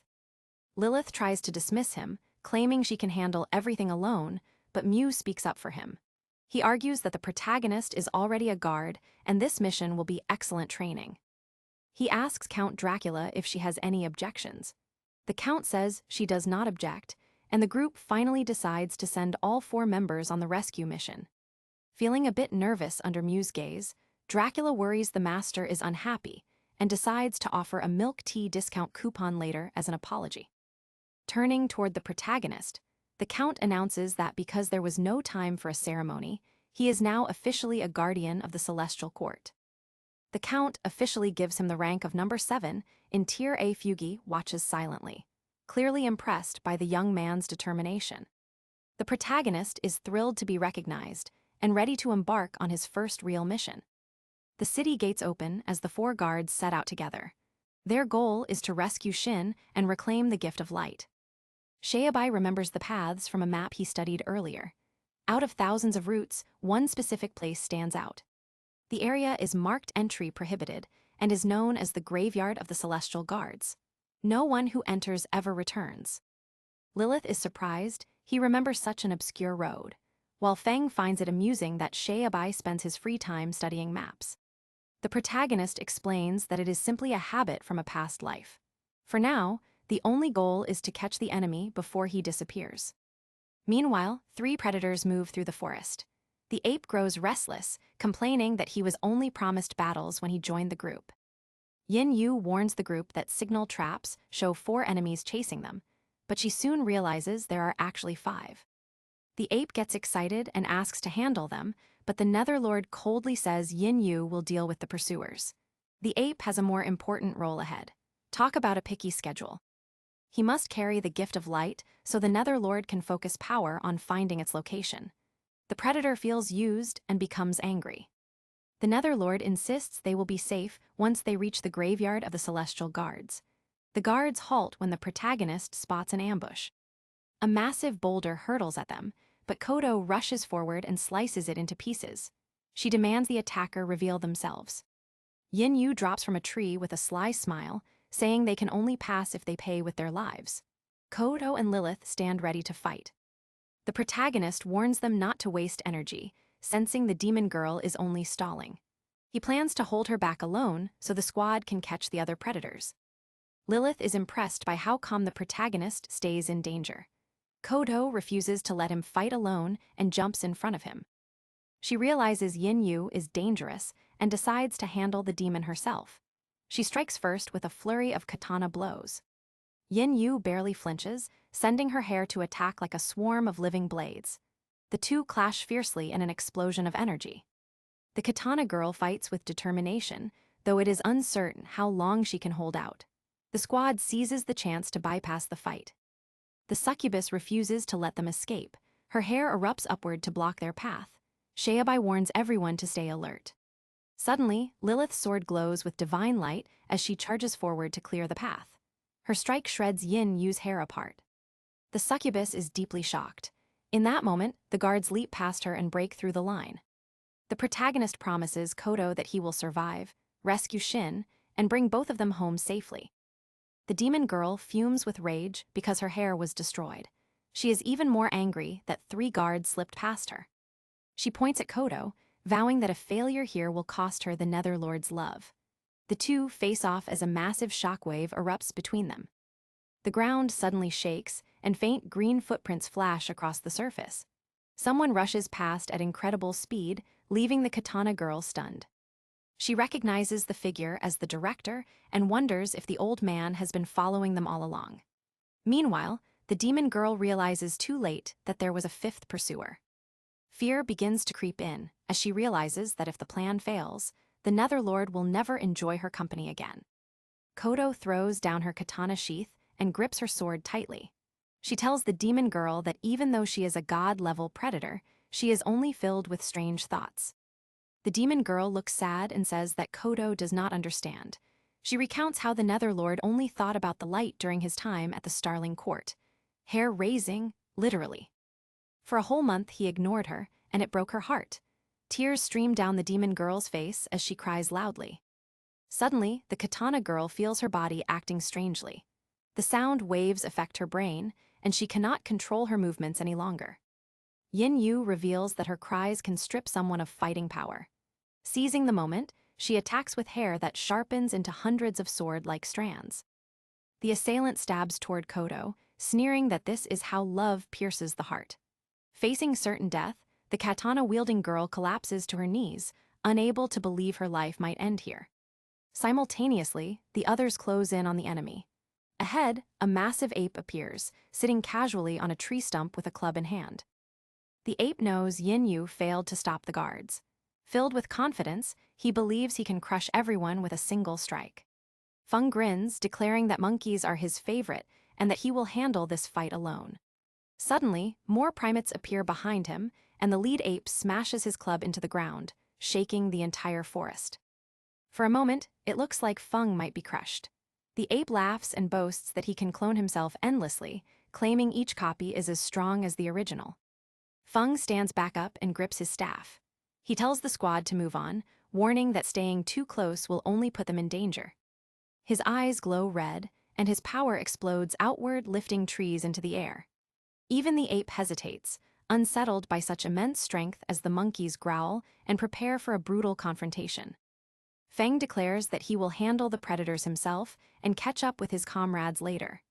Sheabai watches in disbelief, because the blonde man looks like a completely different person. Lilith calmly explains that 7 different personalities live inside him. Meanwhile, the monkeys taunt him, but the protagonist merely stares them down with intense determination.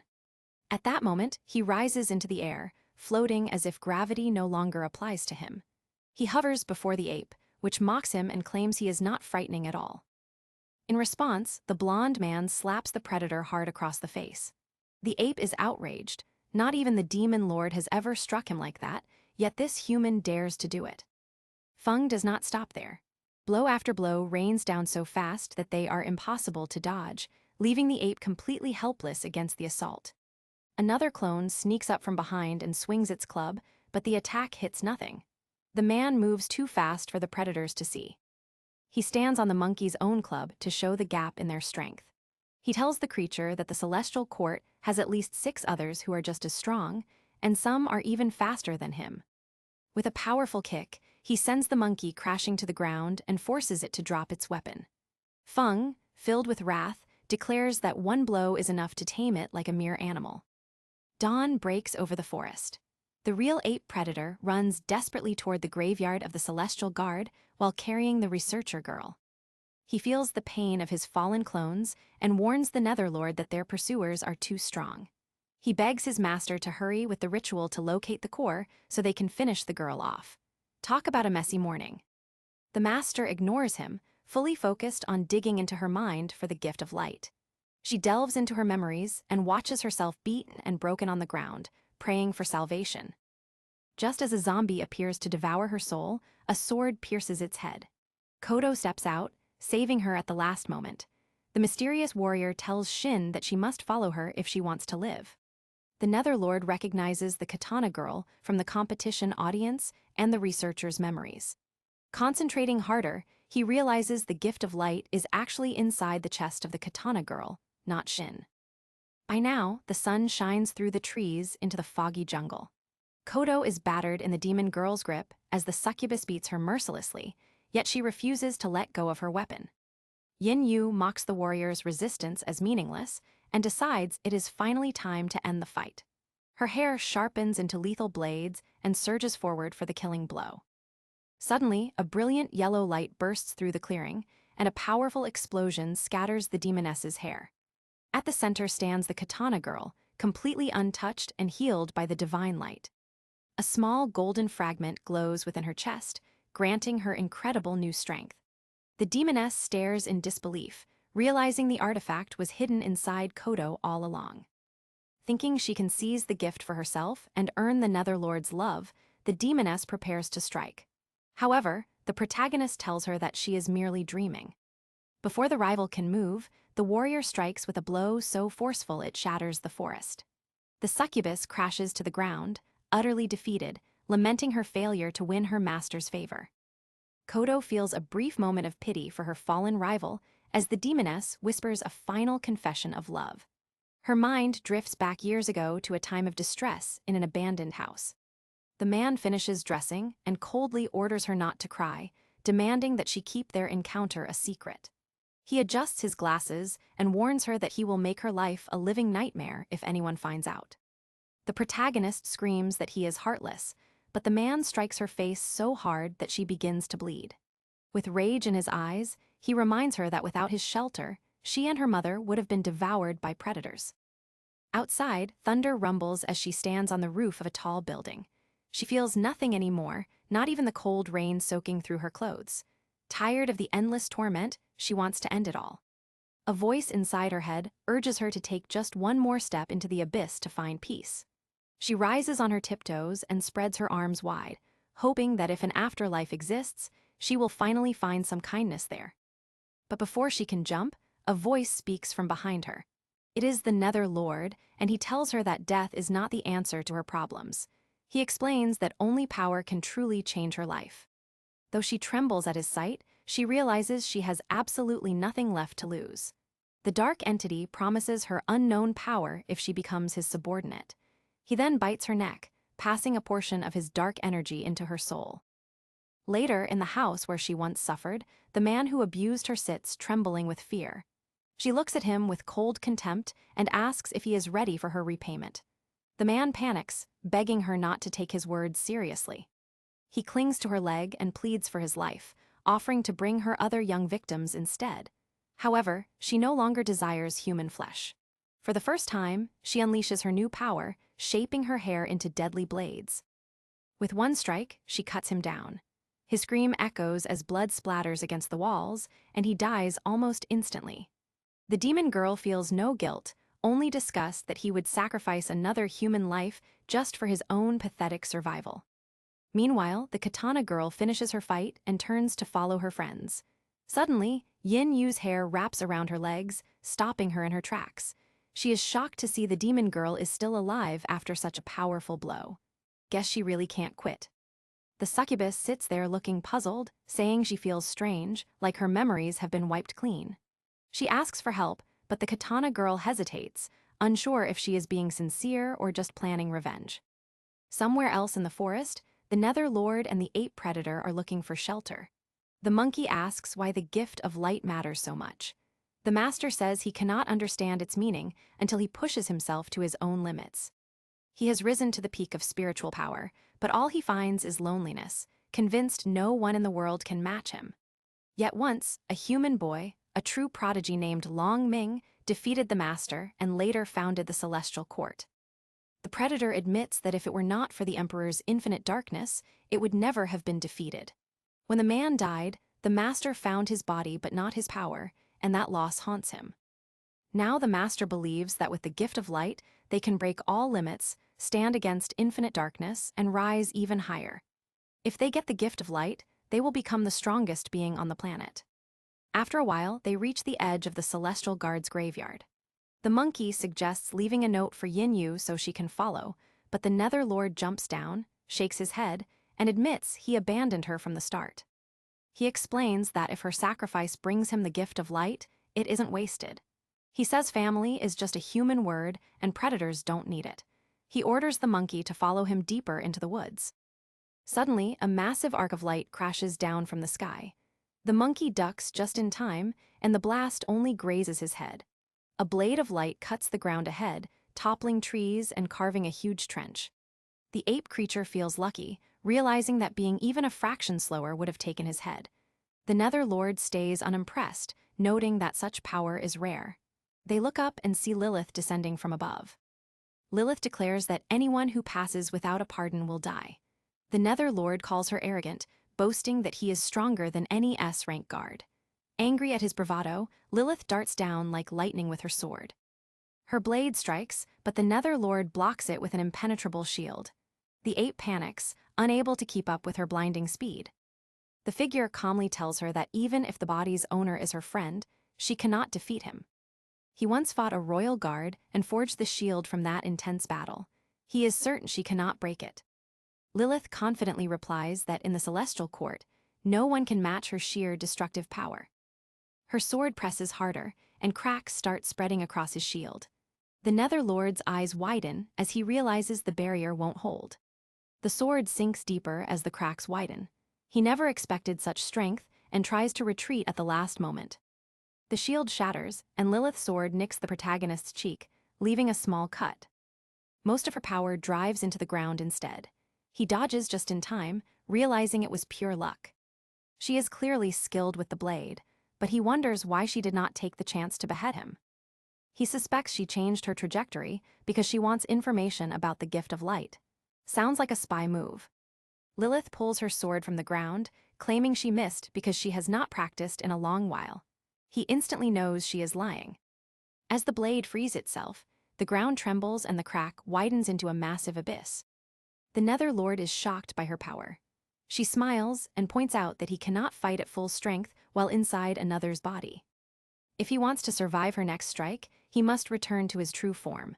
She mocks him, saying that for a god-level predator, all he can do is steal other people's bodies. The Nether Lord only grins and refuses the bait. He tells her that while he stays in this body, she will not dare kill him because this girl matters too much to them. He is sure her childish tricks won't work. However, the ape companion loses his temper. The beastman shouts that there will be no mercy for the divine baddie since she ruined his hair with her attack. The Nether Lord feels embarrassed by his ally's foolishness. The creature doesn't realize he is far weaker than the paladin, yet he still wants to fight because it is a 2-on-1. The girl calmly replies that she didn't come alone. Suddenly, a heavy kick slams into the ape's head, silencing him. The protagonist arrives on the scene just in time. He ignores the creature and focuses on the real enemy, the Nether Lord. The protagonist reminds Lilith to stick to the plan, and she replies that she hasn't forgotten. The predator realizes they are part of a plan. Above him, the protagonist appears, summoning hundreds of glowing purple spheres. The protagonist shouts that this energy comes from infinite darkness. He releases it all at once, filling the sky with explosions aimed at the predator. The blasts shake the ground, making survival seem impossible. Yet the predator shields himself, mocking the protagonist for wasting so much energy with no result. Dust covers the battlefield, and the villain realizes the attack was merely a distraction. He suddenly remembers the real plan. While his focus stays on the spheres, Lilith is already charging in. He quickly sees she is the real threat. He flips onto his hands and kicks away just in time to dodge her sword. Smirking, he says he has figured it out.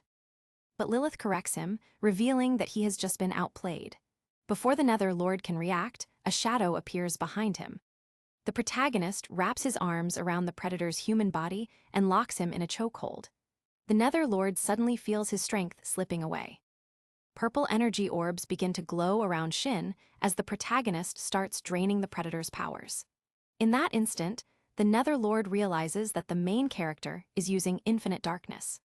The protagonist gives him one last chance, demanding that he leave her body if he wants to live.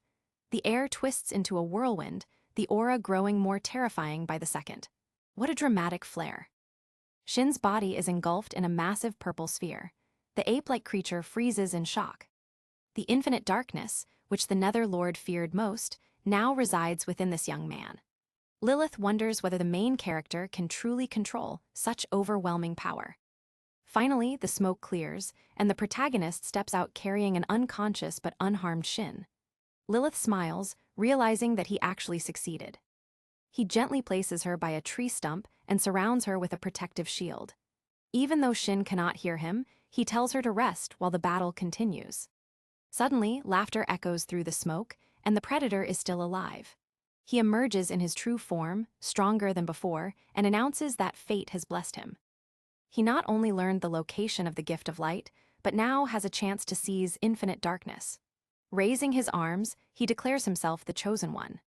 The protagonist replies that the enemy is celebrating far too soon. Half of his power has already been drained, making it impossible for him to continue. However, the Nether Lord only grins. He never falls for the same trick twice, and no matter how much power is stolen, he is certain he will win. Turning to the monkey, he orders him to reveal his true form.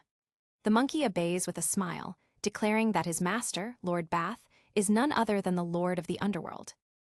In this graveyard of the guards, countless souls are enslaved to feed the Nether Lord's strength. This is why he remains invincible in this dark place. Lilith frowns as she realizes they underestimated him. The protagonist stands firm, deciding the only option is to beat him down. Meanwhile, deep in the graveyard, Faye walks calmly through the forest with a bag over his shoulder. As he brushes a tree, it shatters like a twig under the crushing weight of his aura. A giant boulder blocks his path, but his mere presence splits it apart. Faye steps through the massive hole and heads toward the exit as the obstacle shatters behind him. He does not react, as this kind of destruction is nothing new to him. What worries him more is the strange place he has ended up in. He walks all night but finds no exit. Suddenly, he sees hundreds of souls flying in the same direction and wonders why they are lining up in front of him again. Faye thinks perhaps his power frightened the spirits, and they are now leading the way for him. In truth, these spirits are rushing to answer the call of the Nether Lord. The protagonist is shocked by the sheer number of souls, realizing the predator must have killed a staggering number of people. Lilith warns they cannot let the Nether Lord consume them, but it is already too late. The predator starts absorbing the souls, growing larger and more powerful. The heroes charge in, but the monkey blocks their path to give his master enough time to finish the transformation. The paladin does not hesitate and cuts him down in a single, decisive blow. The monkey falls defeated, but he has already succeeded in buying them time. By the time they reach the predator, he has swallowed every soul and swollen into a massive sphere. The sphere bursts into a cloud of blue smoke. The protagonist wonders if the enemy just blew himself up, but Lilith warns him not to relax just yet. That's some serious puff. The predator emerges in a terrifying new form known as the Soul Absorber. He attacks immediately, forcing the protagonist to quickly raise a stolen shield to protect them. He orders the girl to stay back as a massive explosion tears the ground apart, leaving a giant crater behind. Only their shield sphere keeps them alive during the impact. The protagonist notices even this powerful barrier is starting to crack. He realizes the shield is reaching its limit and tells Lilith to be ready to dodge the next attack. She glances at him, thinking he is just a newcomer, yet she finds herself trusting him completely in this critical moment. The Nether Lord hovers above, frustrated that his full strike failed to finish them. He senses that he only has about 70% of his power remaining and cannot understand why. Suddenly, the sound of snapping trees fills the forest as Faye steps out from the shadows. He calmly remarks that he is tired of wandering in the dark and has finally found his way out. The Nether Lord is shocked by his appearance and asks if this is the same fool who attacked him earlier. The protagonist ignores the insult and simply asks who the creature is. Amused, the Nether Lord calls him stupid for forgetting so quickly, but the man insists they have never met before. Irritated, the predator demands to know what he did with his spirit slaves. Faye explains that if the creature means the forest souls, he taught them and prayed for their peace. This makes the predator explode in anger. Losing those souls has cost the creature years of effort. In a fury, he dives down and smashes the man in the face, sending him flying.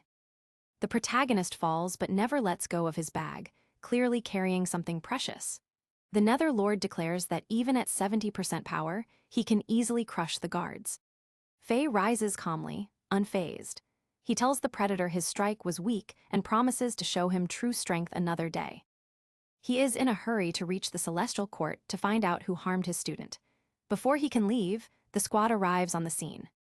The protagonist points at the Nether Lord and says there is no need to go anywhere because the culprit is right here. He reveals that the predator possessed the boy and dealt him a fatal wound. Faye thinks over the Nether Lord's words and asks if they met outside the arena. The predator mocks him, saying his head must be empty. In that moment, Faye hurls his bag at the Nether Lord. The predator blocks it, but immediately recoils at the foul smell leaking out.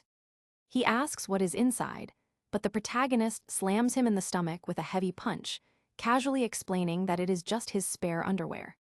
Before the Nether Lord can react, he receives a kick to the face that sends him flying. He wonders how a mere man could possess such crushing force.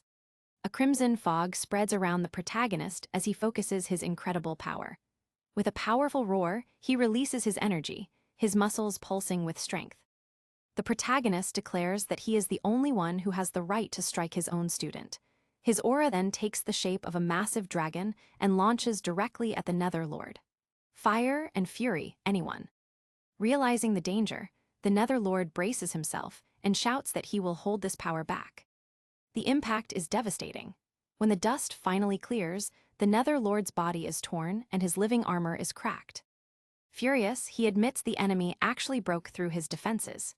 He explains that the armor, woven from human souls, could block 3 fatal blows, but one has already been wasted. The Nether Lord trembles with anger and gathers energy, roaring that he is enraged beyond measure. The protagonist only grins and replies that the feeling is mutual. Meanwhile, far away atop the sacred mountain, a man named Mew hears his alarm ringing for the 10th time. Annoyed, he smashes the device with a single swipe of his hand. Half asleep in his spotted pajamas, Mew grumbles about the person who invented the alarm clock. He reluctantly gets out of bed, disappointed that morning has arrived because he wants more sleep. Still, he begins his daily routine. After brushing his teeth and rinsing his mouth, he feels a bit fresher.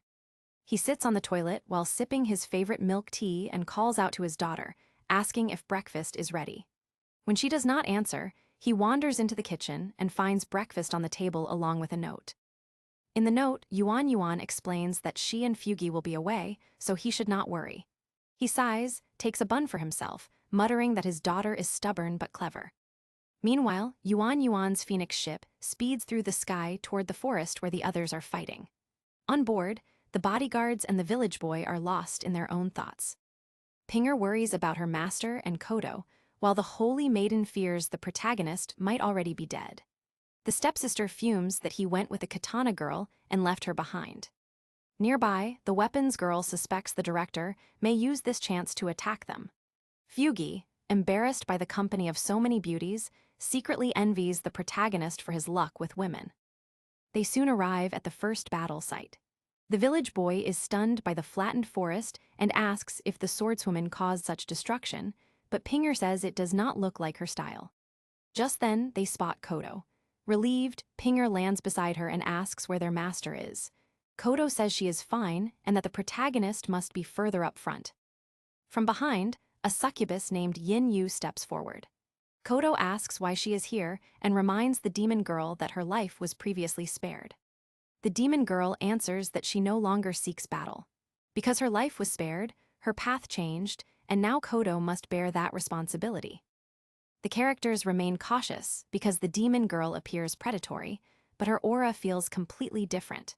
The katana girl confirms she is indeed a predator, but one who chose to follow the group after losing her battle. The secret lies in the stone inside her chest. Because of this artifact, the succubus lost her memory. Yuan Yuan descends from the phoenix and explains that the stone holds the power of purification. She remembers her father speaking about this power, known as the gift of light. Yuan Yuan explains that Xin hid it within her friend while in despair. Purification removes negative effects but can also erase memories. This is why Yin Yu has lost her bloodthirsty nature. Since she was once human, she is no longer a true predator. The maiden gently invites the confused girl to join them. Talk about losing the monster vibe. High on the sacred mountain, Mew finishes his morning routine. He wishes he could finally settle down in peace, but fate keeps stealing his rest. By the graveyard's edge, the battle rages on. Faye swings wildly, moving so fast that only red sparks flash around her. Lilith launches divine strikes, but they barely brush the Netherlord. From the clearing, the protagonist feels uneasy. He remembers the Netherlord once fought the Dragon Master, yet now the monster blocks both attackers with ease. All of a sudden, the Netherlord gathers soul energy and unleashes a cursed blast, hurling both warriors through the air. Faye barely manages to stay on her feet, and Lilith confesses she has never seen such power before. The Netherlord sneers, claiming it is natural because he is a pure predator and humans can never match his potential. The protagonist sees the truth. The Netherlord has devoured countless souls, and the longer the fight goes on, the stronger he becomes. When the protagonist says this aloud, the Netherlord looks surprised and asks how he figured it out. The protagonist smirks and tells him that he also possesses the power to control demons. Suddenly, 2 copies of him appear behind the predator, but the creature wipes them out with a sweep of energy. He then fires a lethal beam of souls straight through the protagonist's stomach, scorching him from the inside. Faye and Lilith gasp in horror, thinking he is dead. The Netherlord drags him closer, saying he will absorb his soul. Yet the protagonist lifts his head and asks why the villain thinks this is the real him. The dying figure vanishes, revealing it was only a clone. The real Sheabai appears behind the Netherlord and grabs him. Everything dissolves, and the predator ends up trapped in a dark abyss filled with countless staring eyes. Frozen with fear, the creature thrashes helplessly while the other guards also glimpse the abyss. Faye assumes it is an illusion. Lilith explains these are the eyes of Asura, said to paralyze foes with terror. She never imagined the protagonist possessed such power. Sheabai admits he never wanted to use it, but the Netherlord gave him no choice. If left alive, the monster would cause disaster. Gathering demonic energy, the protagonist readies his true form. His clothes tear away as a purple aura rises, forming 6 massive Asura arms behind him. The killing intent radiating from him outshines any predator's. Though exhaustion flashes in his eyes, he orders the Netherlord to leave the dungeon of fear. A massive Asura hand crushes the Netherlord's face, slamming him into the ground and hurling him out of the abyss. The blow is brutal, breaking another layer of his spiritual armor. Ouch, that is a heavy hit. The monster realizes death is inevitable now and fumes that a mere human has driven him this far. He roars that he will kill the protagonist. Before he can move, the protagonist's fist slams into him, shattering his defense. The protagonist shouts that this is not the end and tells the Netherlord to mind his own business. A barrage of punches rains down on the predator. He tries to block, but Asura's strength overwhelms him completely. With each blow, streams of trapped souls pour from his body. Lilith gasps as she sees the souls of fallen warriors fleeing the Netherlord. They fear Asura more than they ever feared the Netherlord. Beaten and bleeding, the Netherlord staggers upright, but his wounds vanish instantly. The protagonist realizes he has shattered the Netherlord's final spiritual shield. He shouts that now is the moment to strike. Faye summons all his strength at once and fires the tiger cannon. A massive energy tiger rushes at the Netherlord. Lilith joins, declaring the Netherlord will pay for everything. Her blade slices deep into him while Faye's attack crashes through. Together, the guards strike with full force, giving him no chance. The protagonist exhales and declares the battle over. He avenges his student, saying the enemy picked the wrong person to mess with. When the dust settles, the Netherlord's body is torn apart. His limbs are severed and his torso split in half. Blood drips to the ground, yet he refuses to collapse. Fueled by the gifts of light and darkness within reach, he clings to life, though deep inside he knows he has lost. Finally, he crashes into the crater, swearing not to retreat, then falls still. The protagonist, drenched in sweat, can hardly believe they actually won. His Asura arms flicker and fade as exhaustion overwhelms him, forcing the protagonist to close his eyes. When the power vanishes completely, he faints and begins to fall through the air. Lilith rushes forward and catches him, blushing as his face ends up close to hers. Flustered, she looks away while secretly noticing how handsome he is. Faye breaks the moment by teasing her about blushing, prompting Lilith to quickly deny everything. She pretends nothing happened, but he is not fooled because he knows she cannot lie. The protagonist regains consciousness on the ground and realizes he must have blacked out from expending too much energy. Just as relief begins to settle, a dreadful thought strikes him. The infinite darkness has not been activated, meaning the Netherlord is still alive. That thought is a nightmare. Yikes. Panicked, the hero shouts for the guards to finish him quickly, but they are too late. The Netherlord's eyes snap open, and he fires a final beam straight at him. The energy blasts into his mouth, burning deep inside. Horrified, Lilith realizes this is worse than they thought. With his last breath, the Netherlord laughs and seizes control of the body. Infinite darkness, Asura, and all his powers now belong to the villain. The protagonist's eyes shift, turning into the yellow pupils of the Netherlord. The worst has happened. The predator has taken over the body. Lilith raises her sword to confront the new threat. She infuses her blade with divine power and warns the Netherlord to leave Sheabai's body at once, or he will feel her strike again. The villain merely grins. He claims this is the best body he has ever possessed and says he no longer fears her blade. Lilith feels frustrated, knowing she cannot battle both infinite darkness and Asura's power simultaneously. Just then, Faye steps forward and tells Lilith to calm down. He explains he has more experience with situations like this and will handle it himself. The paladin looks at him in disbelief and asks what he plans to do. The master simply charges forward, fist ready, declaring he will smash the enemy. Asura stops the punch effortlessly. The master snarls that if his left fist is blocked, his right will surely land. But that strike is halted too.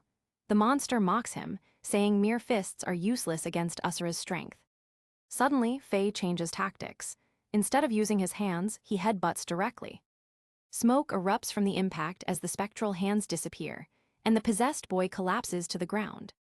Faye admits his fists might not defeat a Netherlord, but claims his head is harder than both hands combined.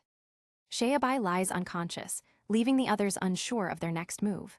Lilith is shocked by the brutal method Faye used. She asks if he truly knows how to pull the predator out of the boy. The master admits he has not thought that far ahead, suggesting that striking him again might work. Lilith instantly refuses his suggestion. Suddenly, a new figure named Feng steps into the clearing. He calmly advises against the plan, explaining that blows will not make the entity leave. The guard notes the Netherlord is desperate and will not give up easily. When the master asks for a suggestion, Feng replies that they must rely on Zio by himself to destroy the entity from within. Zio Bai to the rescue. Inside his mind, the battle begins as the Netherlord realizes he has been beaten by mere guards. The monster declares that if he wins here, he will claim the body forever. The young man smirks, completely unafraid, and calls his opponent nothing but talk. The hero punches the Netherlord straight in the face, reminding him that there are no special powers here, only fists. He shouts that he will drive him out and reclaim his body. The Netherlord recovers and counters with a sharp kick. The predator sneers that the boy is too young to challenge a bearing, being thousands of years old. Outside, the guards watch his motionless body, while Lilith admits the young man has proven himself extraordinary. She acknowledges the mission would have failed without him, but worries they cannot aid him on a spiritual level. Feng smiles faintly, saying all they can do is wait and see who is stronger. Faye asks what will happen if the Netherlord wins. Feng answers that his soul would be lost, and it would be their duty to kill him. Inside the spiritual world, the Netherlord taunts him for being inexperienced. In this realm, abilities matter not, only the strength of one's spirit counts. The entity asks what he can possibly do without Asura's power, or infinite darkness. The protagonist thanks him for the reminder, recalling the times his body felt impossible to control. Even when he could not move his arms, he still fought to survive. The memory only fuels his determination. Suddenly, his energy shifts and swells as giant spiritual eyes emerge from the abyss. The Netherlord is stunned, unable to believe such overwhelming power is real. For the first time, fear grips the monster. The protagonist declares he earned this body through struggle and will never let anyone steal it away. The Netherlord shouts he is not afraid, claiming he has taken 10 million bodies and never lost a single battle. However, a giant spiritual hand crashes down. The Netherlord struggles to resist as his spirit begins to break apart. He finally realizes he cannot withstand the protagonist's power. His form begins to dissolve under the pressure. Back in the real world, the hero rises into the air, wrapped in a glowing purple aura. It looks like a walking nightlight. Talk about shining. Faye is shocked to see him floating, but Feng calmly explains that this signals an intense mental battle. Just as they wait to see who will awaken first, the director rushes into the clearing. The director points his sword and declares he does not care who wins the battle. He believes he now has the perfect chance to eliminate them both. The guards are stunned by his sudden appearance as he strikes, causing blood to spill on the ground. However, the blood that falls is not the protagonist's, but Lilith's. She saves him by blocking the sword directly with her hand. She admits she felt someone following them since they left the Celestial Court, but she did not expect the director to strike so soon. What a surprise ambush. Looking stern, she asks why he wants to kill the boy. The director replies that she is risking herself for a boy that even S-rank guards should not trust. He believes it is better to kill him before the predator can claim the infinite darkness. Her grip tightens until his blade snaps in her blood-splattered hand. Furious, she declares he is wrong and that the protagonist will not lose. She warns that if he dares to touch the boy after he wakes, he will regret it. Meanwhile, in the spirit world, the hero finishes his fight. His body glows as his clothes dissolve into thin air. Lilith suddenly hears his voice thanking her, which makes her blush. She turns and sees him shirtless. His natural charm makes her uneasy, and she almost falls for him completely on the spot. He asks about her injured hand. He tells her she looks more handsome than anyone he has ever seen. Embarrassed, she admits it hurts a little. He tears his own clothes and wraps her hand, casually saying it is not much. She tells the young man not to worry, because she is a paladin who can take care of herself. Still, she cannot hide her flustered face as Faye and Feng watch the scene in total surprise. The master jokes that he was ready to bury him, but it is cool since the protagonist won after all. Even the blonde guy is shocked. His own ability never made the divine warrior blush, yet the hero did it so easily. The director, on the other hand, insists he only survived by sheer luck. He asks why the director will not leave him alone. He challenges him to settle their grudge once and for all. The director steps back, unsettled by the protagonist's aura. He suspects he is being affected by the Netherlord power he absorbed. The protagonist taunts the older man, asking why he is hesitating if he wants to kill him so badly. Drama overload. The director tries to dodge blame, claiming S-rank guards can only duel if there are at least 10 witnesses, otherwise Count Dracula will come after him. At that moment, Pinger lands and accuses him of killing people for his experiments, warning that he cannot escape justice this time. Soon, all of the main character's friends show up with the 3 guards, creating exactly 10 witnesses to satisfy the rule. He is surprised by their sudden support. The director looks frustrated that his excuse failed, and Fugi spots his mentor Faye. The main character stands among the guards, looking shocked, and admits he thought the man was dead. The man just laughs, saying no one can kill him. He tosses a stinky bag at the group and jokes that now they can carry his laundry. Feng watches with great interest, curious to see what happens when the group challenges an S-rank guard. Realizing there is no other choice, the director agrees to the duel. He summons Vanessa, asking for her sword because Lilith broke his weapon in a previous encounter. The main character says he only wants a weapon for a fair fight, then asks Lilith for her sword too. She is surprised, reminding him that he has never fought with a sword and that the director is very skilled. The main character calmly replies that he wants to defeat the opponent using his own specialty. He is confident because he has practiced his techniques many times, and the Netherlord's soul energy still strengthens him. The two opponents ready themselves for the decisive battle. The director admits he always knew this day would come, though he did not expect it so soon. He warns the main character that he has no idea of his true ability. A green aura flares around him as he activates his S-rank power, reversing. His body transforms into his younger self with long black hair and sharp blue eyes, looking like a man at his physical peak of 27 years old. The team reacts to the transformation. Faye jokes that the director used to have great hair, and others laugh at how badly age can ruin a person's looks. Lilith, however, turns serious. This is the first time she has seen the director use his ability, showing he sees his opponent as a real threat. The main character wonders if the director's sight has also returned, but he stays ready. He teases the director, claiming this might be the full extent of his ability. The director snaps back that 27 was his strongest age, and now the young man will face that peak power. Suddenly, he vanishes with incredible speed. Pinger and Yuan Yuan cannot track his movements. He circles like a blur, appears behind the main character, and declares that the fight is over. But the young warrior is ready. He swiftly blocks the strike, shocking the old man, who cannot believe the boy matched his speed. The main character explains that by absorbing the Netherlord's 1,000 souls, his power has multiplied, letting him see every move his opponent makes clearly. Wow, talk about a power-up. Lilith blushes again, reassured by his confidence. She realizes he had calculated everything from the start and feels she can truly rely on him. While the director expects only swordplay, his opponent starts gathering purple energy spheres. No rule forbids using any ability, and the main character intends to finish the fight his way. He launches energy spheres as the old man darts at full speed. The director leaps away, realizing he has been lured into energy traps. He knows that if his eyesight is not fully restored, he will lose. He slams his sword into the ground, cracking the earth as stones rise. Swinging his blade, he says the boy is too cruel for someone so young. The director then hurls the stones directly at him. The main character gathers air into his mouth and releases a powerful sound wave at his opponent. He declares he will no longer deal with him gently. The massive wave shatters the stones, turning them to dust. Pinger watches in awe, looking a bit flustered by his raw strength. Kodo also realizes she has grown far stronger during this mission. Gripping his sword, he tells the director to face the truth. Even in his restored youth, he cannot match the main character. Enraged, the director insists he is an S-rank guard of the Celestial Court and will never lose to a Mira rank.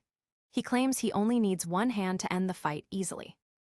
Both charge at each other, blades flashing in a high-speed clash. From the outside, it looks like he lands a single, decisive blow on the director. Yuan Yuan gasps at the incredible speed, and Lucy cannot even tell who won the exchange. The main character kneels with his blade, blood pouring from a deep cut across his chest. The director stands unscathed, until a deeper wound suddenly appears on his arm. His sword hand is severed, and his pupils turn white as he experiences intense shock. It is the evil eye of Asura that froze his opponent's movements and blocked the strike. The director falls to his knees, unable to continue or believe he has actually lost. The team cheers in victory, relieved that the battle seems over. Faye teases Fugi, asking why these kids are so strong while his own student is so weak. Lilith rushes to the main character, worried about the deep wound across his chest. She blushes as she offers to heal him, but he stops her, saying it is not over yet. Struggling to stand, he accuses the director of turning subordinates into predators and experimenting on himself. Yikes, talk about a twisted science fair. He reveals that agony is the reagent used to create artificial predators and warns the director not to fake his death again. The old man laughs bitterly, admitting he never expected to lose, but insists his goal is to unite humans and predators. He shouts that everything he has done is for the good of the celestial court. Suddenly, a massive explosion erupts, similar to the earlier sphere but far stronger. Pinger is shocked by the power, recognizing it as the same dreadful pressure felt when confronting the god of thunder. Vanessa prays for the old man to surrender, but as the sphere clears, a monstrous entity appears. It is no longer the director, but an artificial predator born of his own experiments. A massive creature covered in eyes, with hair like black threads burrowing into the earth, looms before them. Yuan Wen stares in horror, unable to believe this monster is the director. Fugi remains speechless as he realizes the beast looks even worse than a spiritual-level predator. Even Yinyu, once a predator herself, finds the sight disgusting. The abomination opens its mouth and slowly says a name. With all its eyes glaring at him, it growls that it wants him dead. From behind, Feng's voice rings out as he approaches. He says that even though he did not plan to get involved, he cannot just stand by and watch the director in his current state. Master Fei clenches his fists, fully agreeing. He mocks the director, saying that as a celestial guard, he has fallen too low. He warns that if the director does not back down, he will not hold back either. But the director ignores him, only calling out the main character's name repeatedly, which makes Fei absolutely furious. He shouts for the creature to stop screaming someone else's name. The main character quickly steps forward, realizing what is happening in the heat of the moment. They explain that the director has lost all his senses, likely a side effect of his transformation. Even so, he keeps calling the main character's name, showing a deep obsession with killing him. Mo Yan arrives to confirm their theory, stating that the director's experiment has failed. This is the first time she has seen him in such a wretched state. Fei interrupts, saying the only solution is to kill him, and claims he is quite good at that.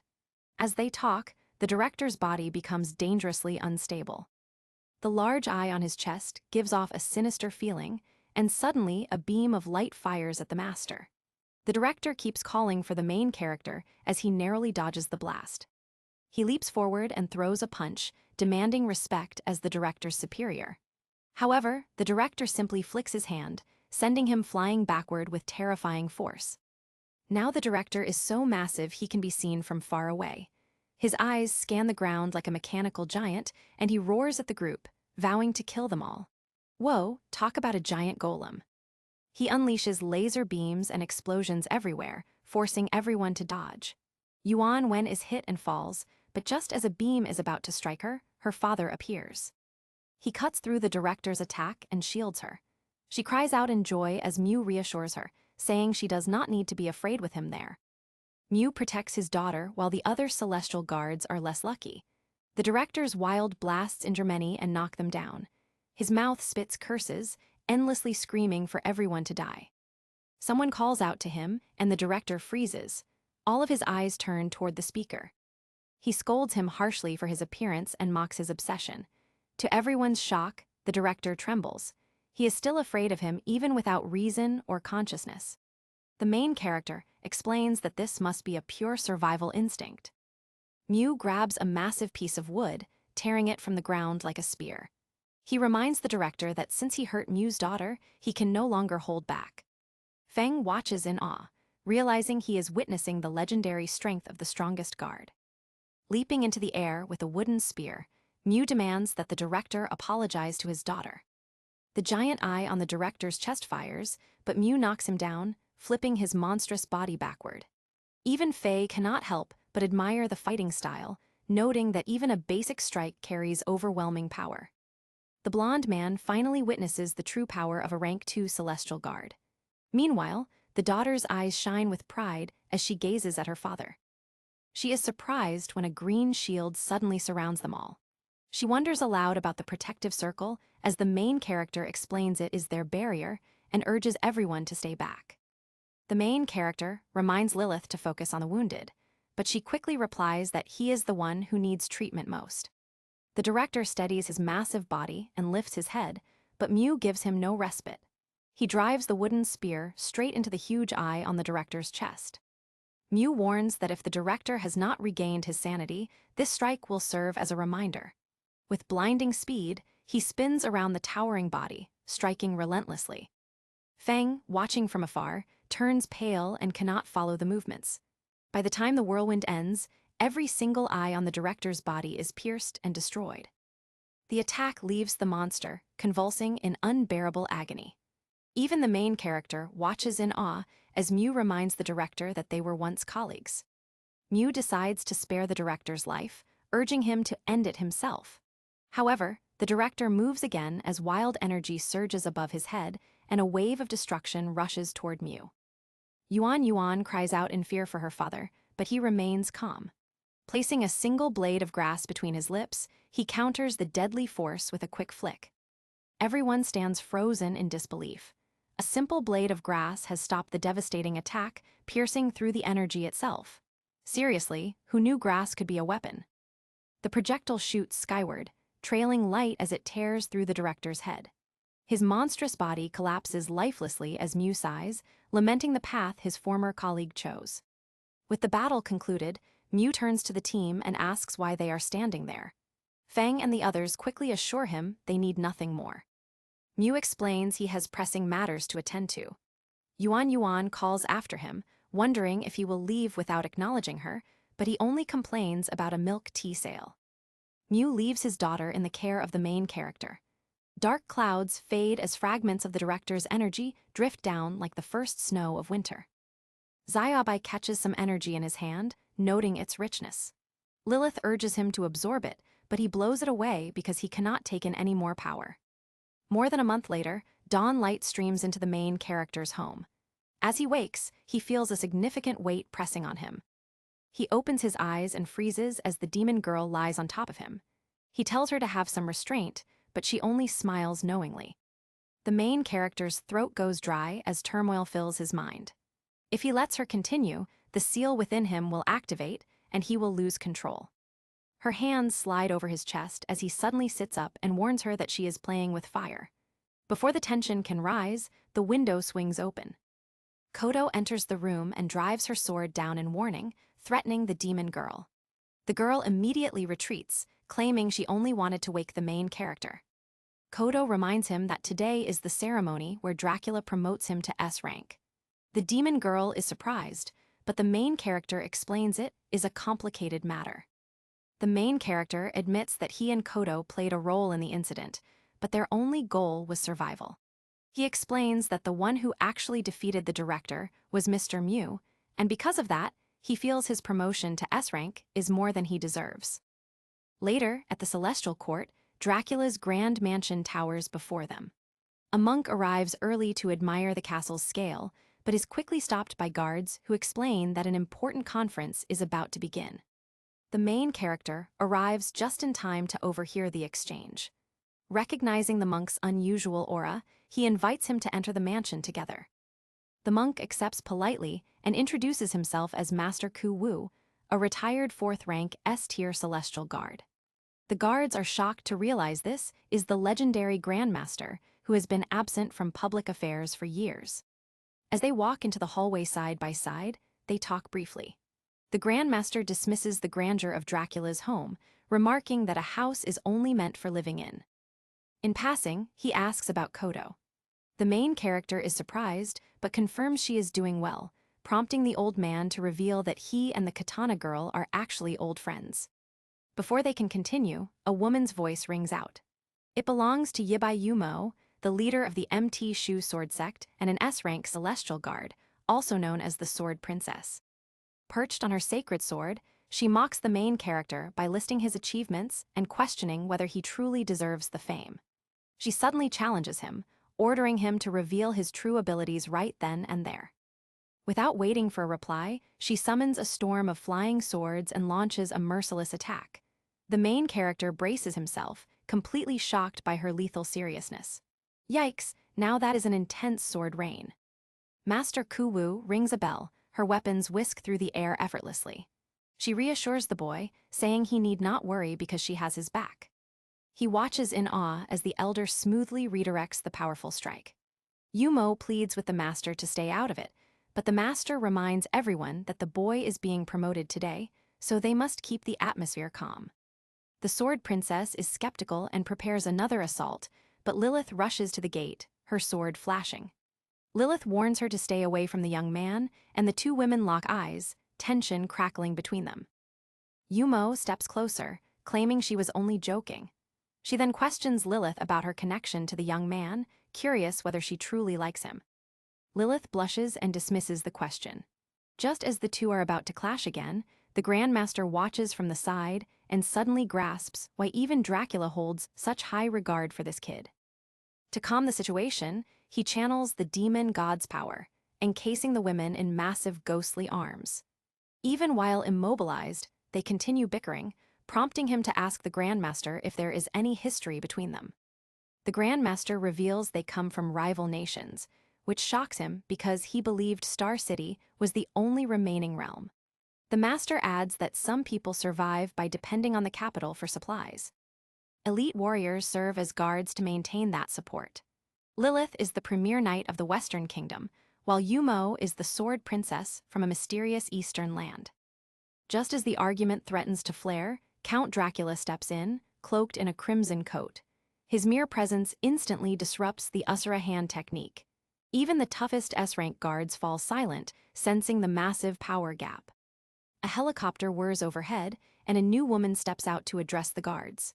She asks why they are gathered, pointing out that none of them are slated for promotion. The woman gives him a cold stare. He panics, fearing she is angry because he defeated her son. Dracula remains unfazed and declares that the ceremony can officially begin. He leans toward Lilith and whispers that his earlier harshness was only meant to prevent things from getting worse. She stammers that it is okay, though inside she is thrilled about their growing bond. The ceremony resumes a solemn tone as Dracula speaks. He praises him for retrieving the gift of light and resolving the trouble with Director Liu, officially promoting him to rank 10 among the S-level celestial guards. At the same time, Long Yan is elevated to rank 9. Dracula asks if anyone objects. The other girls remain silent, but the Sword Princess raises her hand in protest. She argues that a newcomer with such a high rank makes her people uneasy. Dracula replies calmly, noting that 3 other S-level guards have already confirmed his strength, yet Yumo still refuses to accept it. The Sword Princess demands proof that her people can see with their own eyes. Dracula asks what would be sufficient for her to acknowledge his authority. She insists he must accompany her to Princess County and break a teenage girl's chanting sword array before everyone. Only after he does that will she accept his status. He does not like that suggestion at all. Lilith warns him that the Sword Princess is making things far harder for them. The sword formation is the ultimate defense of Princess County, a barrier so strong that even Lilith might struggle to break it.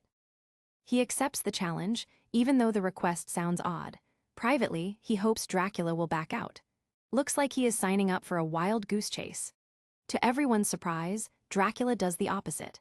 He declares that because doubts linger, Susheabai must go and break the formation. The others feel the young man is walking straight into a tiger's den. Everyone watches in disbelief as it unfolds. Yuma smirks, eyes gleaming with hunger, already plotting how to devour him when he arrives. She flashes a suggestive look toward the viewer, brewing dark schemes. Dracula brushes the matter aside and turns to the second issue, the real reason for this gathering. He leads everyone toward the main hall to address the serious matter. He realizes his promotion was never the real reason for the meeting. He wonders what the true purpose actually is. Inside the hall, they discover a corpse. The man has spiky blue hair, his face soaked in blood, frozen in a twisted scream of pure agony. The sword girl quickly identifies the victim as Lei Jun, a rank celestial guard nicknamed Blast Spark. From his wounds, it appears he was killed by a single perfect strike. Dracula urges her to touch the wound and examine the spiritual residue. She obeys and instantly feels a cold force flood her mind. Her face pales as she realizes the killer is the infamous killing ruler. Dracula confirms the suspicion. He thought the man had been dead for ages, but clearly he is back. He has no idea who the killing ruler is, yet seeing Yuma so shaken shows how serious the situation is. She explains the killing ruler is not a single person, but a group of 5, each extremely dangerous and hunted across the lands. The one who killed Lei Jun is the strongest among them. He once served the Celestial Guards, but betrayed them by slaughtering his own comrades. The revelation leaves everyone uneasy. Meanwhile, at the border of the state of women, 4 cloaked figures confront a tattooed swordsman deep in meditation. They ask if he is the one who killed Lei Jun the swordsman. One of the rulers named Abya boldly admits it, saying the man simply got in his way. One figure warns him that killing a celestial guard will cause needless trouble. He ignores them, saying he only cares about taking back what is his. The first thing he wants to reclaim is the monster sword Muramasa, currently stored safely in Star City. After the meeting, as he and Lilith prepare to leave, Grandmaster Ku Wu stops them. He asks the young man to deliver a message to the katana girl, inviting her to visit a temple he built in his hometown. He politely agrees. Yumo interjects, reminding him not to forget his promise since he still has to face the teenage girls chanting sword array. Keeping promises is hard, right? He replies that he will not run away. An hour later, he rides the holy sword alongside the sword girl toward the state of women. She chats non-stop, explaining her home's history. It is unique because only women live there. She jokes that this is the first time she has brought a man back with her. He stays silent, which secretly annoys her as they travel toward their destination. He ponders why the old master is so interested in the sword-wielding girl. Suddenly, the woman leans in, wraps her arms around him, and compares herself to Lilith. Irritated, he pushes her away. She becomes bolder, using her sword spirit to pull him straight into the river below. After the splash, he steadies himself and takes in the breathtaking scenery of the women's country. On the shore, curious young women gather, whispering and pointing at him as if they have never seen a man before. In his first 5 seconds there, he realizes he has stepped into paradise. Yumo rises proudly atop her sword, greeted by cheers from her disciples. He, still in the water, sees how quickly her playful demeanor flips into that of a commanding leader.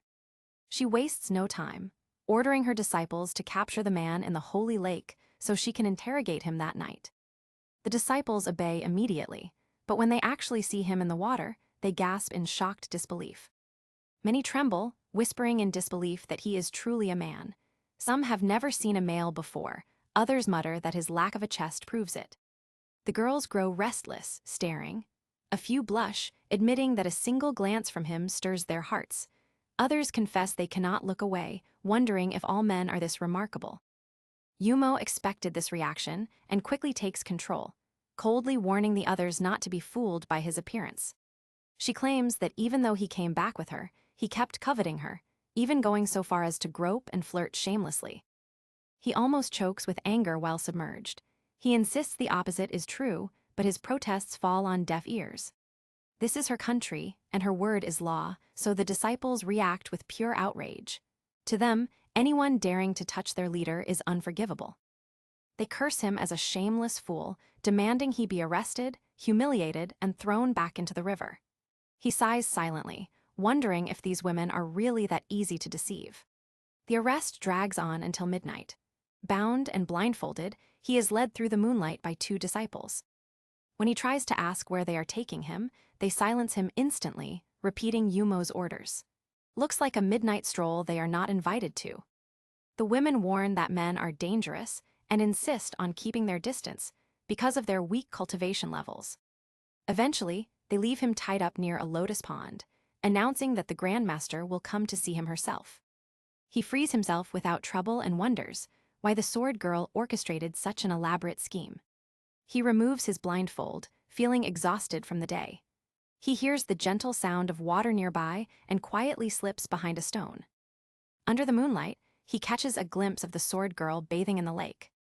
Without looking back at him, she asks exactly how long he plans to keep watching her. He rushes to explain, insisting he did not mean to spy and had no idea she was there. He truly hopes she will forgive him. She decides to tease him further, suggesting that because he has seen her naked, he must now take full responsibility. She asks why he has gone so quiet and wonders if he plans to run away when it is time to face the consequences. He realizes he is in a tight spot and asks her what she actually expects him to do.